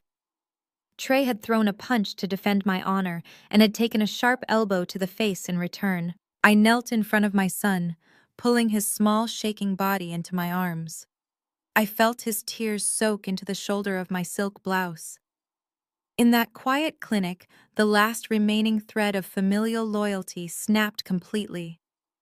My parents were perfectly willing to destroy a 10-year-old boy, social and emotional peace, just to protect their stolen wealth and their unholy public image. They had deliberately weaponized my child. Playing defense was no longer a viable strategy. I could no longer just protect my assets and block their cyber attacks. I had to dismantle the entire foundation they stood upon. They wanted a war, and I was going to give them a scorched earth campaign. I brought Trey home, settled him into his room with his favorite video games, and walked directly into my digital command center. Mia was already there, spreading thick stacks of printed financial ledgers across my glass desk. She had not slept a wink. While I was dealing with the school crisis, my brilliant attorney best friend had been executing a deep dive, forensic audit of the Sanctuary of Grace corporate accounts. The audio recording of Andre and Dominique had given her the exact dates and account numbers she needed to pierce the thick corporate veil my father had constructed. Mia looked up as I entered, pushing her dark-framed glasses up the bridge of her nose. Her expression was a terrifying mix of sheer exhaustion and absolute predatory triumph. She told me that Pastor Jerome's arrogant hubris had finally eclipsed his basic intelligence. She explained that the $50,000 transfer for Dominique Maserati was just a tiny fraction of a massive, rotting financial iceberg. For the past 4 years, my father had been quietly bleeding the church building fund dry. He used the tax-exempt donations to finance his lavish pastoral lifestyle, to cover Andre's terrible high-risk investment choices, and to fund Dominique's phantom lifestyle brand. Mia slapped a heavily redacted banking document onto the glass surface, highlighting a series of complex wire transfers. She explained that 6 months ago, the church internal auditors had started asking highly uncomfortable questions about a missing $2 million. Desperate to balance the ledgers before the annual congregational business meeting, Pastor Jerome had committed the ultimate financial sin. He bypassed the board of elders entirely, forging their digital signatures on a series of binding corporate resolutions. He used those forged documents to secure a massive high-interest commercial bridge loan to replace the missing funds before the auditors could issue a formal subpoena. I stared at the paperwork tracing the complex web of shell companies and offshore accounts Mia had uncovered. I asked her what kind of collateral a legitimate bank would possibly accept for a $2 million commercial loan without proper verifiable board authorization. Mia shook her head, stating that he did not go to a traditional regulated bank. He went to a private equity lending group that specialized in distressed commercial assets and predatory lending practices. He took out the loan against the only asset massive enough to cover his tracks and satisfy the lenders. Pastor Jerome had put the actual deed to the Sanctuary of Grace megachurch up as collateral. The absolute magnitude of his betrayal hung heavily in the air of my office. He had risked the spiritual home of 10,000 devoted followers just to hide his own secular theft. If he defaulted on the shadow loan, or if the fraud was exposed, the private equity firm could legally seize the church property, evict the entire congregation, and sell the massive campus to the highest bidder. My father had literally mortgaged the house of God to pay for his children luxury cars and fake businesses. Mia traced her manicured finger down the final page of the loan agreement, following the convoluted trail of corporate ownership. The private equity firm was shielded behind layers of anonymous limited liability companies, making it nearly impossible for a standard auditor to trace the actual debt holders. She tapped the final holding company listed on the master deed transfer. Mia looked up at me, her eyes wide, taking a sharp breath. She gasped loudly, the realization hitting her all at once. She asked me if I realized exactly who owned the shadow corporation that bought the church debt. I did not blink. I slowly turned my leather chair toward my primary workstation. I typed a complex sequence of alphanumeric passwords into my encrypted terminal, bypassing 3 separate firewall authentications. I smirked, looking directly at my brilliant best friend as I unlocked my master digital vault. I told her that I did. I explained that I knew exactly who owned the debt because I bought it 3 months ago. Mia stared at me, her jaw actually dropping. She looked from the heavily redacted banking documents on my glass desk back to my face. The reality of what I had just said washed over her in slow motion. I did not just have leverage over my father. I owned his entire kingdom. I explained that 3 months ago, when the first discrepancies in Trey Trust Fund appeared, I had started liquidating a portion of my overseas tech assets. I knew Pastor Jerome would eventually need a massive influx of untraceable cash to cover his escalating financial crimes. He was a man addicted to the appearance of wealth, and that addiction made him entirely predictable. I had my wealth management team in Geneva establish a sterile anonymous holding company.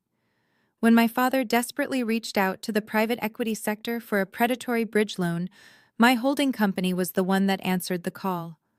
I held the deed to the Sanctuary of Grace megachurch in my secure digital vault. My father was currently my tenant, and he was blissfully unaware that his eviction notice was already written. The timing of this revelation perfectly aligned with the most ostentatious event on the megachurch calendar. It was the week of the annual First Family Charity Gala. This was not a modest gathering of the faithful. It was a grotesque display of wealth masked as philanthropy.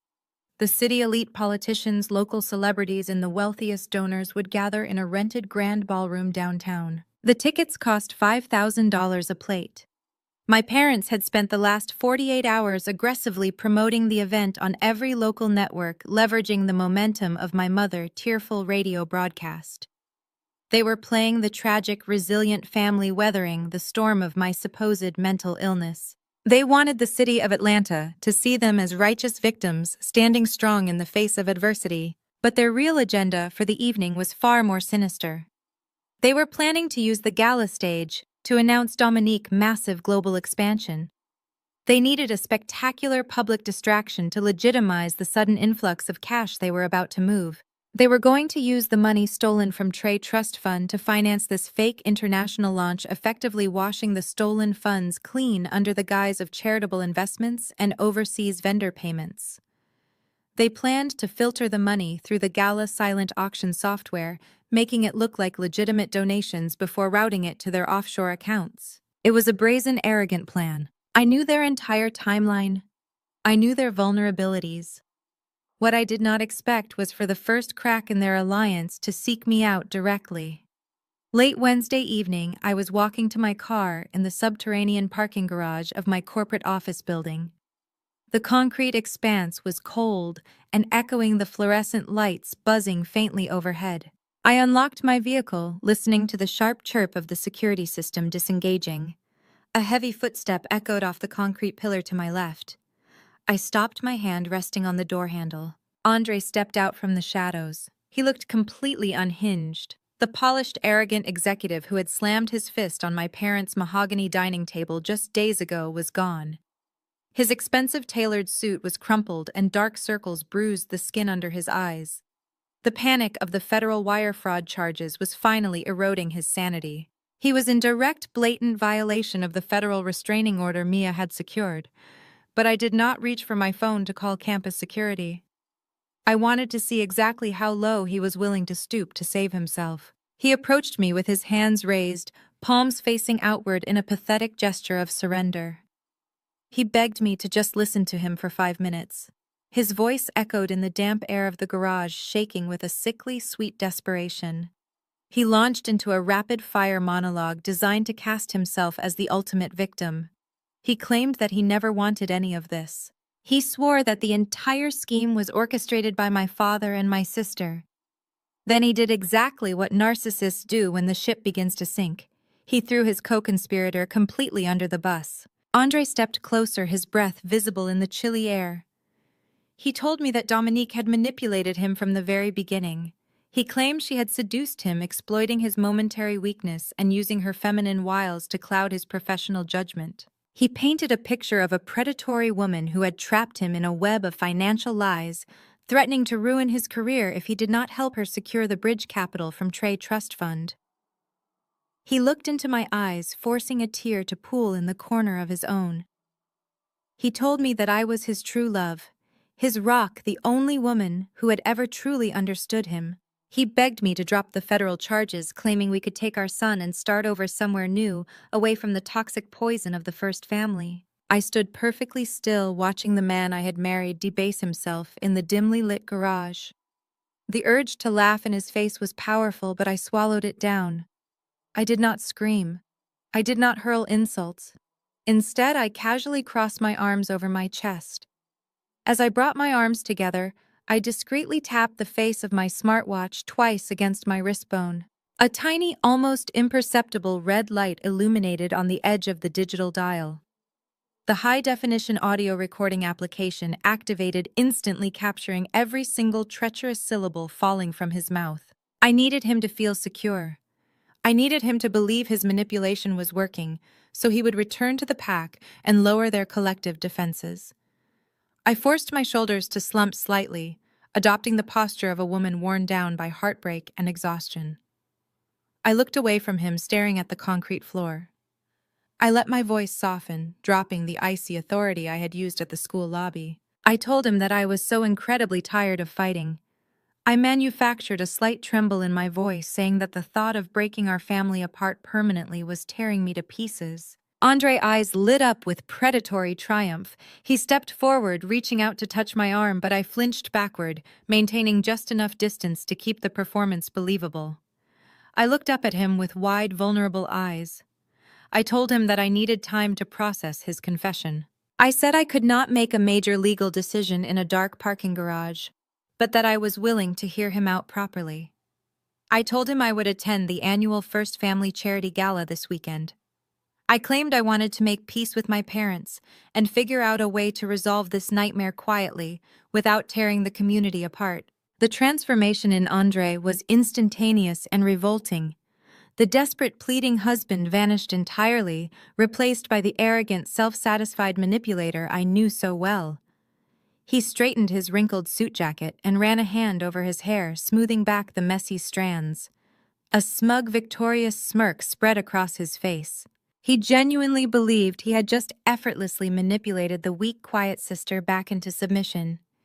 He told me he knew I would eventually come to my senses. He said the family would welcome me back with open arms as long as I recognized my proper place in the hierarchy. He turned and walked away, his leather shoes clicking sharply against the concrete, radiating absolute confidence. He truly believed he had just saved himself. I watched him disappear into the echoey stairwell. I uncrossed my arms and tapped my smartwatch, ending and encrypting the audio file. It immediately uploaded to my secure offshore cloud server. I opened my car door and slid into the driver's seat. The heavy door closed, sealing me inside the soundproof cabin. I connected my phone to the dashboard console. I did not call Mia. I bypassed my legal counsel entirely. I initiated a direct encrypted call to the federal field office. Agent Carter answered on the second ring. I did not bother with pleasantries. I looked at the dark exit ramp of the parking garage, my reflection catching in the rearview mirror. My eyes were cold-focused and entirely devoid of mercy. I told Agent Carter that the targets were accelerating their timeline. I informed him that Pastor Jerome and Andre were going to move the laundered money offshore live during the charity gala silent auction this weekend under the guise of an international business expansion. I gripped the steering wheel, wrapping my fingers tightly around the leather. I told him to get his tactical team ready because the first family of Atlanta was about to burn to the ground. Saturday evening arrived with the stifling, oppressive humidity typical of an Atlanta summer. But inside the grand ballroom of the Ritz-Carlton, the air was crisp, heavily air-conditioned, and smelling of expensive perfume. The annual First Family Charity Gala was a masterclass in aggressive, unapologetic opulence. My father never did anything by half measures, especially when he was spending other people's money. The vaulted ceilings were draped in cascading white orchids and imported hydrangeas, creating a canopy of floral extravagance. Massive crystal chandeliers cast brilliant fractured light over 50 round tables covered in gold-spun silk. The city absolute elite were all in attendance. Politicians, local news anchors, professional athletes, and the wealthiest tithers of the Sanctuary of Grace congregation moved through the room with practiced elegance. They were there to pay tribute to the religious royalty of the city. Pastor Jerome and First Lady Vivian were holding court near the grand entrance, basking in the adoration. My father wore a bespoke velvet tuxedo that caught the light with every step he took, while my mother was poured into a shimmering emerald gown that screamed secular wealth. They played their roles perfectly, shaking hands, offering benevolent smiles, and accepting the hushed, sympathetic condolences from guests regarding their tragically unstable eldest daughter. They were actively soaking in the martyrdom, playing the brave shepherds, weathering a terrible personal storm. Every tear my mother wiped away was a calculated performance meant to solidify their victimhood. Across the room, Dominique was holding her own separate audience.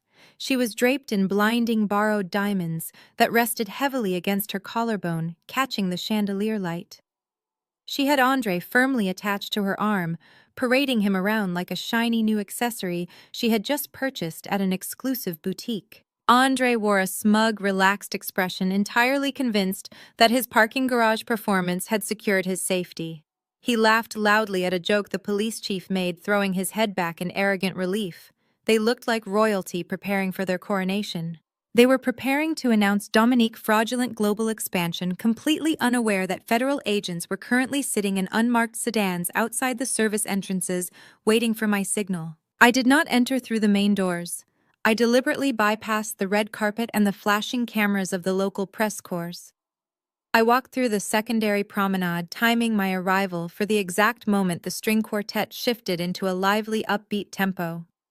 For my entire life, my family had forced me into the role of the quiet, dowdy sister. They dressed me in muted colors, pushed me into the background, and conditioned the congregation to view me as the socially awkward tech nerd who lacked the divine, charismatic spark of the first family. Tonight, I burned that carefully constructed image to ash. I wore a custom-tailored crimson gown that I had commissioned secretly weeks ago. The heavy silk moved like liquid fire, wrapping around my silhouette with devastating precision. My hair was swept up in an intricate, elegant style, exposing the sharp lines of my jaw and the cold, unyielding determination in my eyes. I wore no jewelry, save for a single pair of vintage diamond stud earrings my grandfather had left me. I did not need borrowed stones to radiate power. I walked into the ballroom with my spine perfectly straight, my shoulders back, and my gaze leveled directly at the center of the room. The reaction was instantaneous and intoxicating. The low hum of conversation nearest the promenade faltered. Heads turned.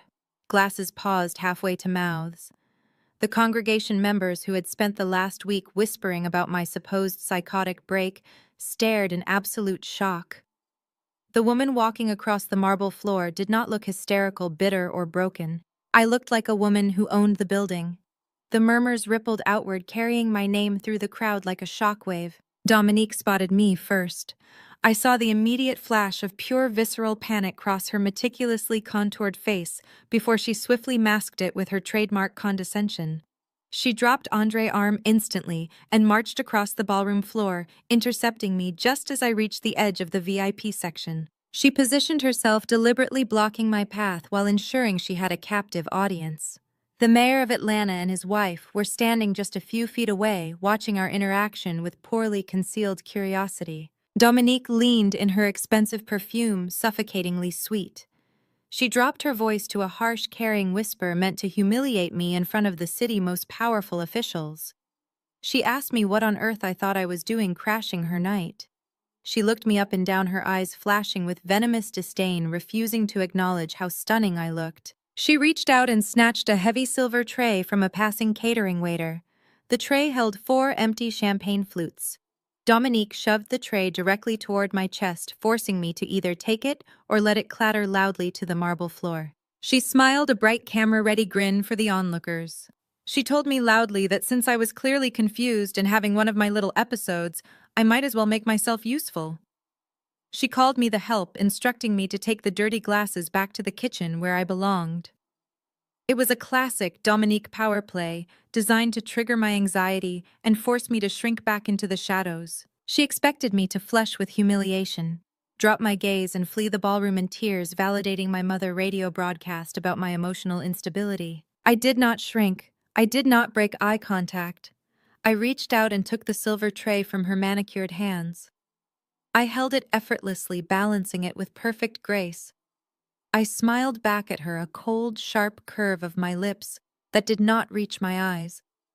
I turned to a hovering waiter standing frozen nearby. I gently placed the tray into his hands, thanking him quietly for his service. Then I stepped smoothly around my sister, leaving her standing flat-footed and speechless in front of the mayor. Her jaw tightened as she realized her public humiliation tactic had completely failed. I walked purposefully toward the exact center of the ballroom, where the primary VIP table was situated. This table was roped off with thick velvet cords, positioned directly in front of the main stage. It was decorated with towering floral arrangements, massive crystal centerpieces, and heavy gold flatware. It was the absolute focal point of the entire gala, meant to showcase the most elite donors. I unhooked the velvet cord, stepped into the private enclosure, and walked straight to the head of the table. I pulled back the heavy gold-gilded chair positioned at the very center, the seat explicitly reserved for the night's most honored guest. I smoothed the skirt of my crimson gown and sat down, crossing my legs elegantly. The audacity of the move sent a visible shockwave through the room. The polite whispers escalated into a frantic buzzing. Within seconds, the sea of guests parted, and my father marched toward the VIP table. Pastor Jerome's face was flushed a dark, dangerous purple. His heavy footsteps echoed his mounting rage. The velvet pastoral persona had completely vanished, replaced by secular, furious panic. He tore the velvet rope aside and loomed over me, leaning his massive frame against the table. His voice was a low, dangerous rumble meant only for my ears. He gripped the edge of the table, his knuckles turning white as he tried to contain his explosive anger. He demanded to know what I thought I was doing. He ordered me to get out of that seat immediately. He hissed that I was ruining the most important financial night of the ministry and making a fool of the family in front of the entire city. He pointed a shaking manicured finger at the crystal nameplate resting just inches from my water glass. He told me that the seat was strictly reserved for the primary benefactor. He stated through gritted teeth that the seat belonged exclusively to the owner of the private equity firm that had just saved this entire church from absolute ruin. He commanded me to move before security dragged me out. I did not flinch. I did not break his furious, desperate gaze. I reached forward with a steady hand and picked up my crystal water goblet. I took a slow, deliberate sip, savoring the absolute silence that had fallen over our immediate area. I lowered the glass, setting it down with a soft, decisive clink against the table. I looked up at the man who had lied, stolen, and manipulated his way to the top of a religious empire. I smiled. I know, Dad. That is why I am sitting in it. The blood drained from my father's face so fast he looked as though he might physically collapse onto the silk tablecloth. His mouth opened and closed, but the velvet pulpit voice he relied on for every crisis completely failed him. The realization hit him with the force of a freight train. He had not just borrowed money from a faceless secular corporation. He had handed the deed of his entire religious empire directly to the daughter he had spent years dismissing and destroying.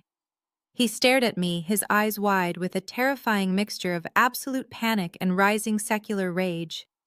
He opened his mouth to formulate a threat, but the sharp tap of a microphone echoing through the grand ballroom cut him off. The event coordinator, a frantic woman wearing a headset, hurried over to the VIP table. She nervously touched my father's arm, informing him that the local news affiliates were ready and it was time for the primary keynote address. My father closed his eyes for a fraction of a second, swallowing his panic and shoving his pastoral mask back onto his face. He shot me one final venomous glare promising retribution before he turned and marched toward the grand stage. My mother Vivian shot me a look of pure disgust before linking her arm through his, playing the devoted, dutiful wife for the cameras. The ballroom fell into a hushed, reverent silence as Pastor Jerome took his place behind the lucite podium. The massive LED screens behind him illuminated, projecting his smiling, charismatic face to the 500 elite guests in the room. He gripped the edges of the podium, leaning into the microphone and delivering a masterful performance. He spoke about the legacy of the First Family of Atlanta. He talked about weathering personal storms, a thinly veiled reference to my supposed mental breakdown, and how God, grace always prevailed. He was sweating heavily under the bright stage lights, but his delivery was flawless.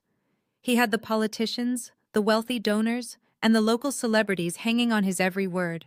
Then he seamlessly transitioned to the real agenda of the evening. He adopted a tone of overwhelming paternal pride. He spoke about the future of the church and the importance of investing in the next generation of Christian entrepreneurs. He gestured grandly toward Dominique, who was sitting at a nearby table dripping in stolen diamonds and grinning for the flashing cameras. My father proudly announced that the Sanctuary of Grace was launching a bold new initiative to empower faithful business leaders. He declared that the church board had unanimously approved a massive seed grant to fund Dominique's new global lifestyle brand. He proudly proclaimed that her God-given business acumen would be supported by a $500,000 transfer from the Church Community Outreach Fund to launch her international expansion. The ballroom erupted in thunderous applause. The sheer audacity of the lie was breathtaking. He was washing the money stolen from my son trust fund right in front of the mayor, the police chief, and the entire city elite.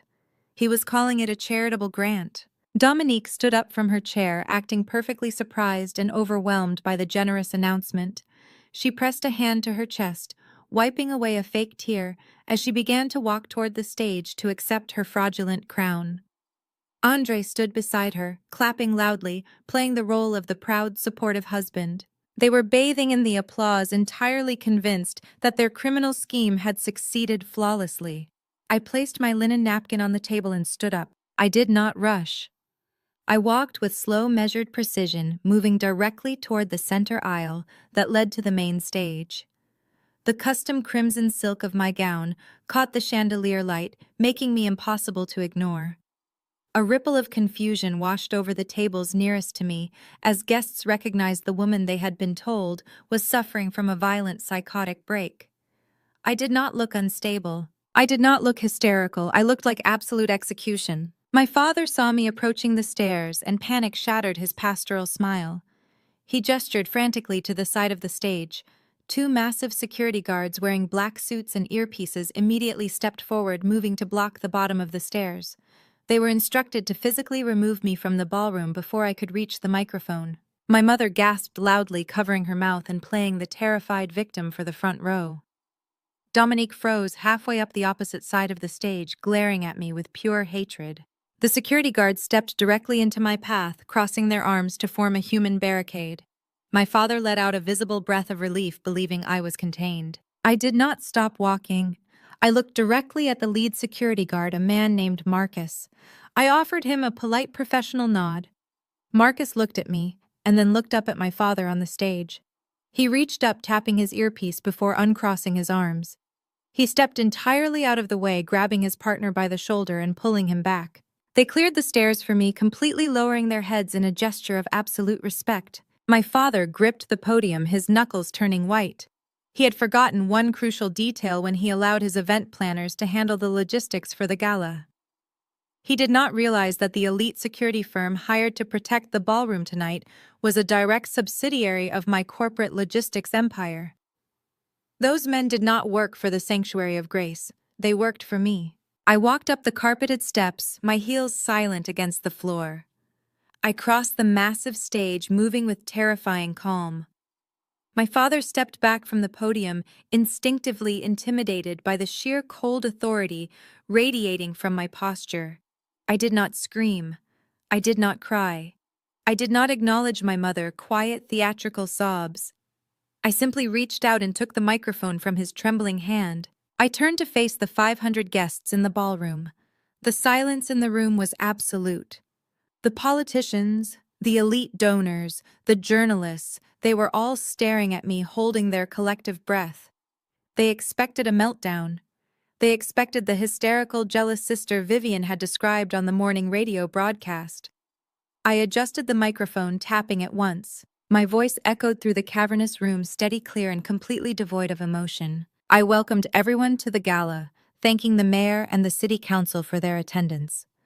I stated that there had been a slight misrepresentation in the evening program regarding the financial structure of my family. I told the crowd that my mother had recently taken to the airwaves to share her deep concerns about my mental state and my failing web design business. I smiled, a sharp, predatory expression that caused a visible ripple of unease through the front rows. I formally introduced myself to the city of Atlanta. I did not introduce myself as Pastor Jerome's daughter or Dominique's sister. I announced myself as the founder and chief executive officer of Apex Omni Logistics, a multi-billion-dollar global supply chain management firm. A collective gasp swept through the ballroom. The wealthy donors who understood the massive scale of the corporate logistics industry stared at me in sudden, intense realization. They recognized the company name. They knew exactly how much power and wealth stood behind that title. My father staggered backward, nearly knocking over a floral arrangement. Dominique faced drained of all color, her heavy diamond necklace suddenly looking like a cheap prop. I did not give them a moment to recover. I turned my attention to my sister, who was shaking on the opposite side of the stage. I spoke directly into the microphone, my voice ringing with lethal clarity.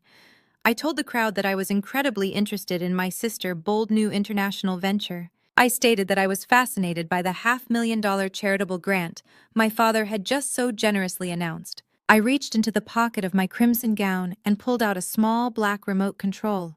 I pointed it toward the AV booth at the back of the ballroom. I told the silent, captive audience that my sister company was indeed expanding. I pressed the button. My sister company is indeed expanding, I announced to the silent room, expanding right into federal court. The massive LED screens behind me instantly shifted. The pristine logo of the Sanctuary of Grace vanished. In its place, a series of high-definition, heavily highlighted financial documents flashed across the massive displays. The screens lit up the dark ballroom with undeniable proof. The documents showed the exact routing numbers, the offshore accounts, and the forged digital signatures of the church elders. The screens displayed the precise wire transfers moving the church charity funds away from the community outreach programs and directly into Andre and Dominique personal banking accounts. The entire ballroom erupted into absolute chaos. The silence shattered into a deafening roar of overlapping screams, shouts, and frantic whispers. 500 of Atlanta's most elite citizens scrambled backward, overturning gold-spun chairs and spilling vintage champagne across the polished marble floor. The local press corps, who had been invited to capture the first family triumph, immediately smelled blood in the water. Camera flashes erupted like a strobe light across the ballroom, illuminating the terrified faces of the church board members. The massive LED screens behind me pulsed with undeniable high-definition proof of grand larceny. The routing numbers, the offshore account details, and the forged signatures glowed in brilliant white light, casting a harsh glare over the panicked crowd. My mother Vivian reacted with pure, visceral hysteria. Her carefully crafted maternal martyrdom vanished in an instant. She hiked up the skirt of her emerald gown and lunged toward the AV booth located at the back of the room. She shrieked at the top of her lungs, waving her arms and commanding the technicians to cut the feed immediately. She ordered them to pull the plugs, to smash the projectors, to plunge the ballroom into darkness. But the technicians simply stood there with their hands raised in surrender. They could not do a thing. I had anticipated this exact response. My elite cybersecurity team back at the Apex Omni Logistics headquarters had infiltrated the Ritz-Carlton network 3 hours ago. They had locked the soundboard and encrypted the visual feed with military-grade firewalls. The truth was locked on the screens, and Vivian could do nothing but watch her empire burn. While my mother screamed at the helpless technicians, Andre realized the grim reality of his situation. The arrogant smirk that had plastered his face all evening evaporated, leaving behind the pale, sweating mask of a coward. He did not look at Dominique. He did not attempt to defend the woman he had been parading around just moments prior. He dropped her hand as if it were coated in acid. He ducked his head, blending into the frantic moving crowd, and slipped away from the VIP table. He moved with desperate urgency, shoving past bewildered socialites and knocking a tray of hors d'oeuvres out of a waiter's hands. He was making a straight break for the grand mahogany exit doors at the rear of the ballroom. I watched him flee from the stage, tracking his pathetic retreat. I did not signal my security team to stop him. I did not need to. Andre reached the heavy brass handles of the double doors, throwing his entire body weight against them to escape into the night. The doors flew open, but Andre did not step into the empty corridor he expected. Special Agent Carter stood directly in the threshold, flanked by a dozen heavily armed federal agents wearing dark tactical vests. The flashing red and blue lights of the police cruisers parked outside illuminated the hallway, painting Andre's terrified face in neon colors. Agent Carter did not smile. He simply stepped forward, blocking the exit completely. He asked Andre if he was leaving the party early, before my treacherous husband could formulate a single lie. 2 agents moved in, grabbing his arms and slamming him against the mahogany doorframe. The sharp metallic click of federal handcuffs echoed sharply even over the roar of the ballroom. Back near the center of the room, Dominique was completely unraveling. The flawless golden child, the undisputed heir to the sanctuary of Grace Empire, was experiencing her first taste of absolute failure. She fell to her knees, her heavy borrowed diamonds dragging her down. The expensive silk of her gown pooled around her on the sticky champagne-soaked marble. She pointed a shaking finger at the LED screen, screaming that the documents were fake. She yelled that I was a jealous, vindictive liar who had fabricated the entire presentation using my tech company resources. She looked wildly around the room, searching for her partner in crime, searching for the man who was supposed to legitimize her fraudulent expansion. She screamed for Andre, demanding he come forward and tell the mayor the truth. But Andre was currently being read his Miranda rights while pressed against a wall by the FBI. Dominique was entirely alone, surrounded by a circle of horrified onlookers who were furiously recording her breakdown on their smartphones. She looked up at me, standing on the stage, her eyes wide with a mixture of hatred and desperate pleading. I looked down at my sister. I felt absolutely no pity. She had stolen from my son. She had manipulated my marriage. She had spent my entire life trying to grind me into the dirt. I raised the small black remote control in my hand. I stared directly into Dominique's eyes and tapped the button one more time. The financial documents on the massive screens dissolved, replaced by the pulsing green lines of an audio equalizer. The upbeat string quartet music that had been playing softly over the sound system was abruptly cut off. The low echo of the subterranean parking garage from Wednesday night boomed through the concert-grade speakers.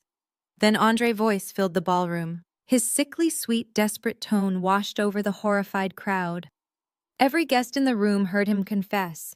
They heard him explicitly state that Dominique had manipulated him from the very beginning.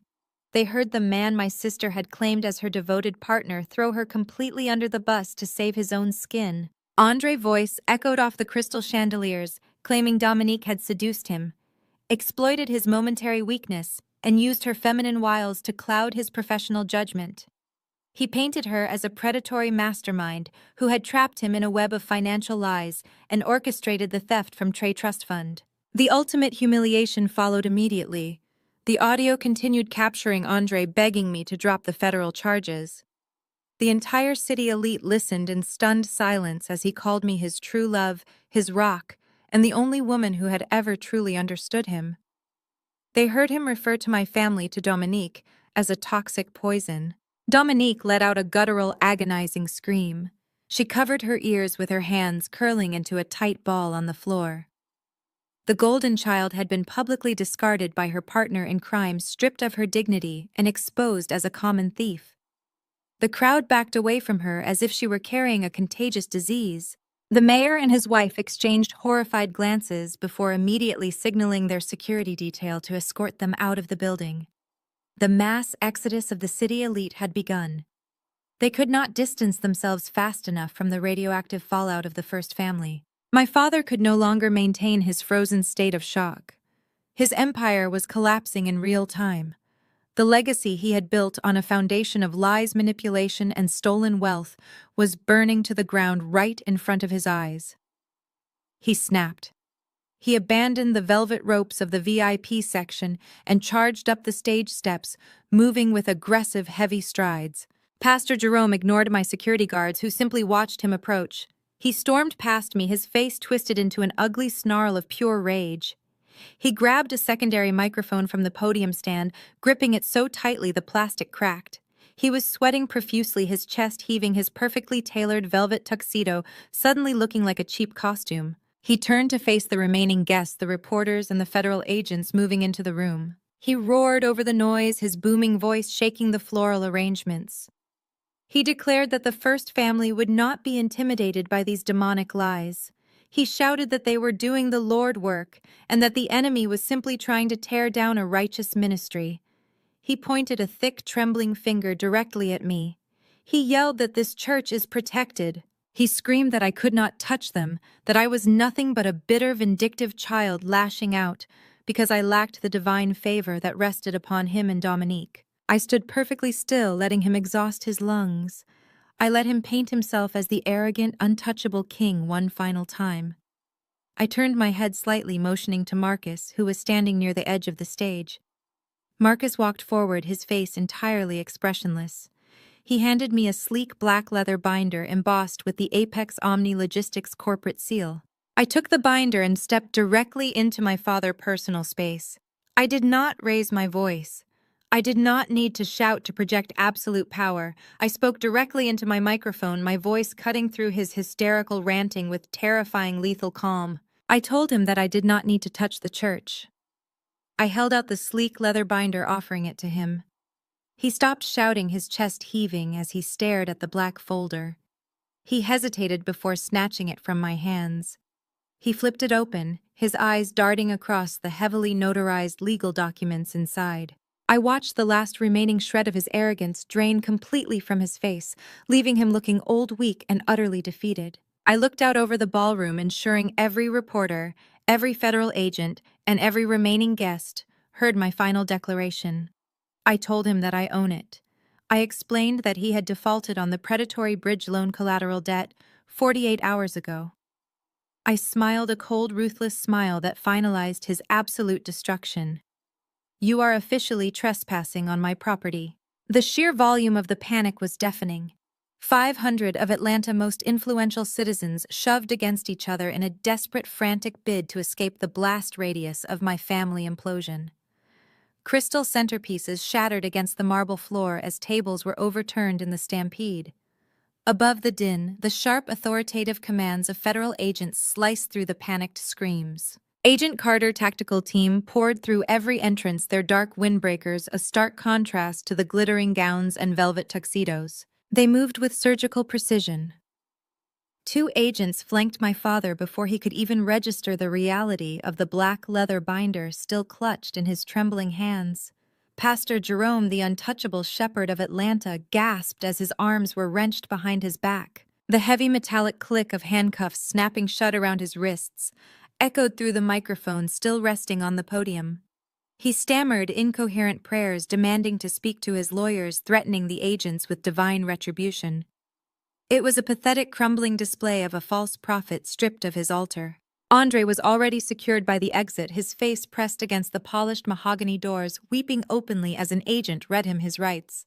Then they moved on Dominique. My sister had scrambled backward, her heels slipping on the spilled champagne, trying to crawl away from the flashing screens that broadcasted her federal crimes. An agent hauled her to her feet by her elbows. She thrashed wildly, the heavy borrowed diamonds scratching her collarbone. She shrieked that she was a victim, that Andre had orchestrated everything, that she was the first daughter of the Sanctuary of Grace, and demanded immediate release. The agents were entirely unimpressed, securing her wrists tightly with heavy steel. Seeing her golden child, her husband, and her empire being dismantled in under 3 minutes finally broke my mother. First Lady Vivian let out a sound that belonged in a horror film. Her knees buckled and she collapsed hard onto the marble floor.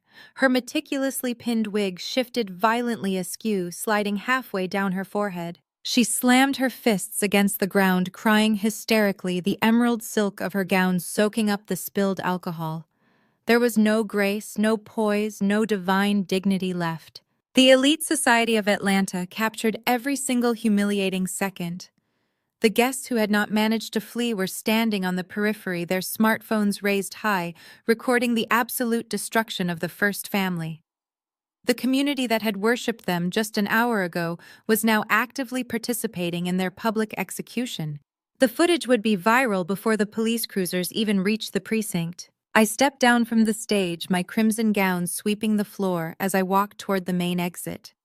I moved with slow, deliberate authority, parting the sea of whispering, recording socialites. The tactical team was beginning the perp walk, guiding my father, my brother-in-law, and my sister toward the service elevators to avoid the local press swarm gathering out front. As I approached the corridor, Dominique dug the heels of her stilettos into the carpet, forcing the agents holding her to a brief halt. Her perfectly contoured face was streaked with black mascara, her eyes wild with a feral cornered rage. When I stepped into her line of sight, she completely lost her mind. She lunged forward as far as the agents would allow, her face twisting into a mask of pure hatred. She spat directly at me. The saliva landed inches from my crimson heels. She screamed that I was a monster. She shrieked that I was a jealous, bitter failure who could not stand to see her shine, and that I had maliciously destroyed our entire family out of pure spite. She wailed that I was the devil ripping apart the holy legacy our parents had built. I did not flinch. I did not raise my voice. I took 2 deliberate steps forward, closing the distance between us. Because she was forcefully bent forward by the agents securing her arms, I bent my knees, lowering myself smoothly until I was directly at her eye level. The frantic buzzing of the ballroom seemed to fade into a vacuum of silence around us. I looked into her panicked, tear-filled eyes, my own gaze cold and unyielding. I held her gaze until her manic screaming faltered into a fearful whimper. I didn't destroy anything. I said, my voice barely above a whisper, but carrying the weight of absolute finality. I just turned on the lights. I stood back up, smoothing the front of my gown, and nodded to the agents. They yanked her upright and dragged her down the corridor. Her despairing wails echoed off the walls until the heavy elevator doors slid shut, cutting her off completely. The ballroom was rapidly emptying, the glittering guests fleeing to their town cars, desperate to distance themselves from the radioactive scandal. The community had officially turned their backs. However, a small, terrified cluster of individuals remained near the devastated VIP section. The Sanctuary of Grace Church Board. These were the men and women who had blindly rubber-stamped my father's financial decisions, who had enabled his lavish lifestyle, and who were now staring down the barrel of total institutional collapse. They huddled together, their faces pale, watching me with a mixture of awe and absolute terror. They knew I held the deed to the megachurch. They knew I had the power to liquidate the entire campus by sunrise, selling the sanctuary, the community centers, and the private school to commercial developers. As I turned away from the exit, the head of the board, Elder Thomas, stepped forward. His hands were shaking visibly. The arrogant, dismissive men who had always treated me as the slow, unremarkable middle child were now bowing before me.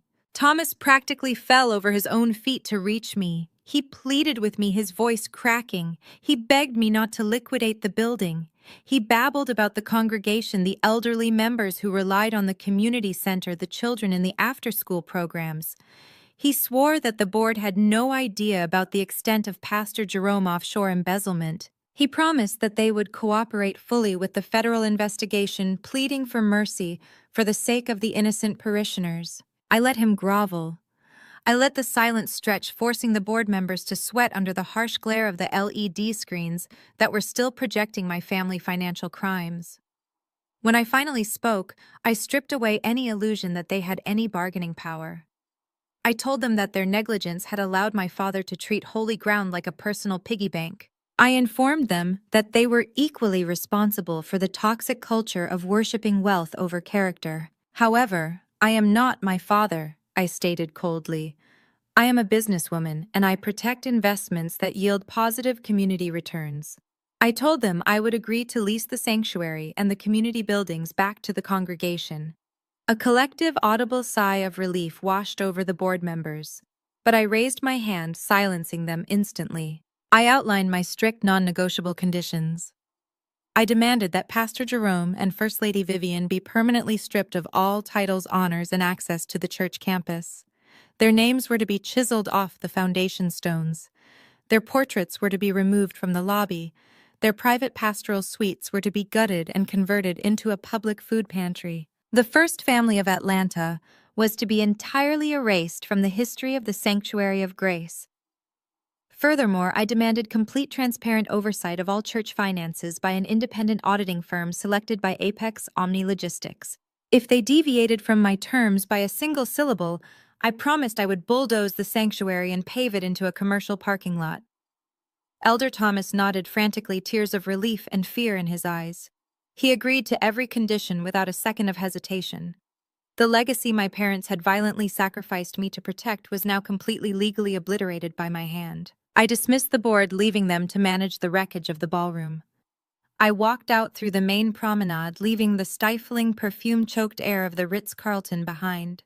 The humid Atlanta night air hit my face, feeling remarkably clean. The front of the hotel was a circus of flashing police lights, news vans, and shouting reporters pressing against police barricades. I bypassed the main entrance entirely, taking a quiet side exit that led to the secured loading docks where my private driver was waiting. I stood in the shadows of the concrete alcove, watching the flashing blue and red lights reflect off the surrounding buildings. The adrenaline that had fueled my flawless execution was slowly receding, replaced by a profound, solid sense of peace. For the first time in 31 years, I was no longer the scapegoat. I was no longer the shadow. I was the architect of my own absolute freedom. The sound of heavy, measured footsteps approached from the left. Agent Carter emerged from the dim light of the alleyway, his tactical vest still strapped tight across his chest. He stopped a few feet away, his hands resting on his tactical belt. His stern, professional demeanor softened just a fraction as he looked at me. He told me that the transport vehicles were secure and the targets were currently being booked at the federal building. The First Family was officially in federal custody, denied bail pending their initial arraignments due to the severe flight risk their offshore accounts presented. I nodded, acknowledging the successful operation. I thanked him for his precision. Agent Carter stepped closer, pulling a small encrypted tablet from his vest pocket. He tapped the screen, reviewing a fresh incoming message from the Cyber Crimes Division. He looked up, his eyes locking onto mine with a look of profound professional respect. He did not offer a generic platitude. He did not offer sympathy. He offered the only thing I truly cared about. Agent Carter walked up to me as the police cruisers drove away. We recovered Trey Trust Fund in full, plus interest. 3 months later, the stifling humidity of the Atlanta summer had finally broken, giving way to a crisp and clear autumn afternoon. I sat comfortably on the wraparound mahogany porch of my newly purchased estate, a sprawling 12-acre property tucked away behind heavy wrought iron gates in the exclusive hills of Buckhead. The air smelled of fallen leaves and expensive jasmine. I leaned back into the plush linen cushions of my patio chair, wrapping both hands around a warm ceramic mug of dark roast coffee.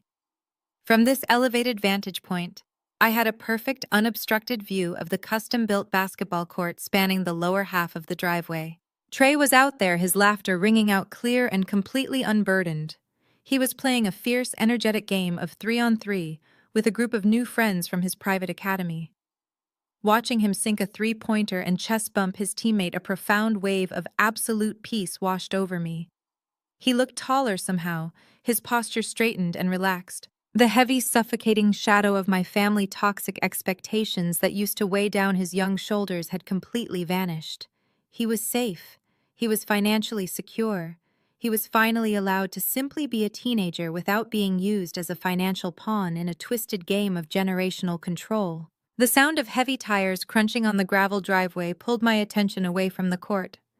Mia's sleek silver Porsche Panamera rolled up to the front steps, gleaming in the autumn sun. She stepped out of the car, looking impeccable as always, in a sharp, tailored suit, holding a thick manila envelope and 2 fresh boxes of pastries from our favorite local bakery. She marched up the porch steps, sliding into the wicker chair next to mine, and dropping the heavy envelope onto the glass patio table with a satisfying heavy thud.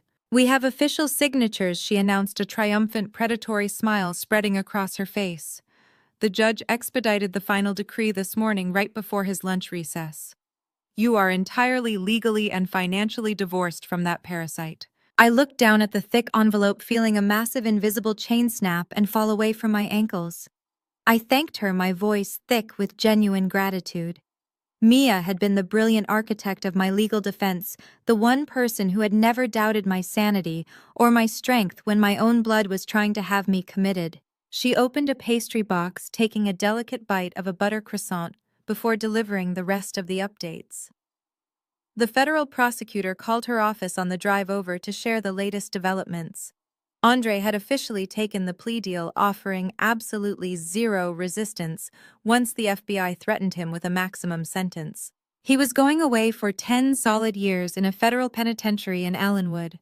He had desperately tried to leverage his cooperation for a lighter sentence by offering to testify against my sister, but the feds already had all the evidence they needed from my own presentation. They did not need his help. They just needed him locked in a cage where he could never steal from another child again. As for Dominique and my parents, their reality was much grimmer. They were currently facing a brutal multi-state federal trial for racketeering, wire fraud, and grand larceny. Without the church charity funds to siphon, they were completely and utterly bankrupt. The state had immediately frozen all their personal accounts, seized their luxury vehicles, and foreclosed on the massive pastoral mansion they had proudly flaunted on magazine covers. The elite society of Atlanta, the same politicians, police chiefs, and wealthy donors they had worshipped and courted for decades, had universally exiled them.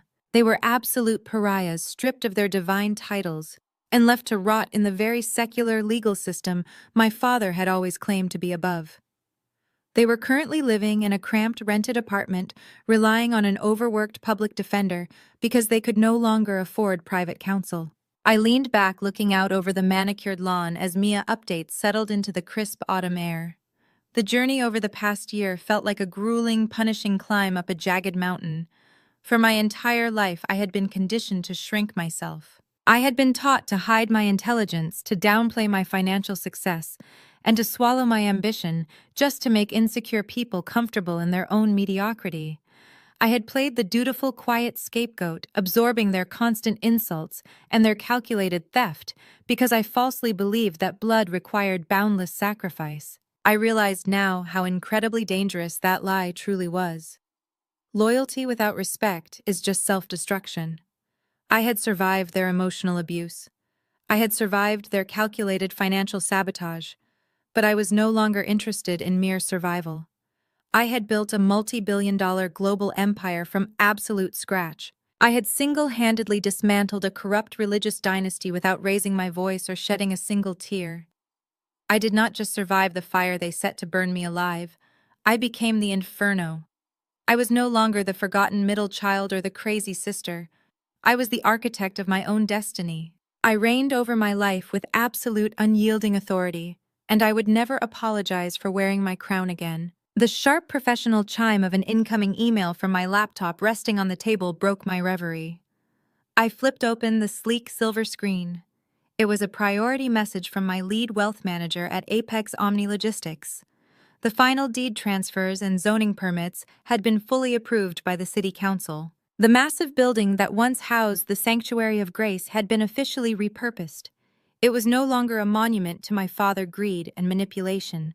It was now a state-of-the-art community tech hub for minority youth, fully funded and permanently endowed by my corporation. It would provide free coding classes, robotics labs, and entrepreneurship grants to the exact community my parents had exploited for decades. I read the confirmation twice, letting the sweet, poetic justice of it sink deep into my bones.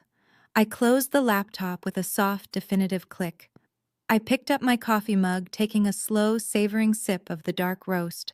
The autumn sun was beginning to set, casting a brilliant golden hour glow across the massive estate. I watched Trey score another point, his joyful, triumphant shout echoing through the old oak trees. I smiled as the warm sunlight washed over my face. The scapegoat was dead and buried. The queen had finally taken her throne.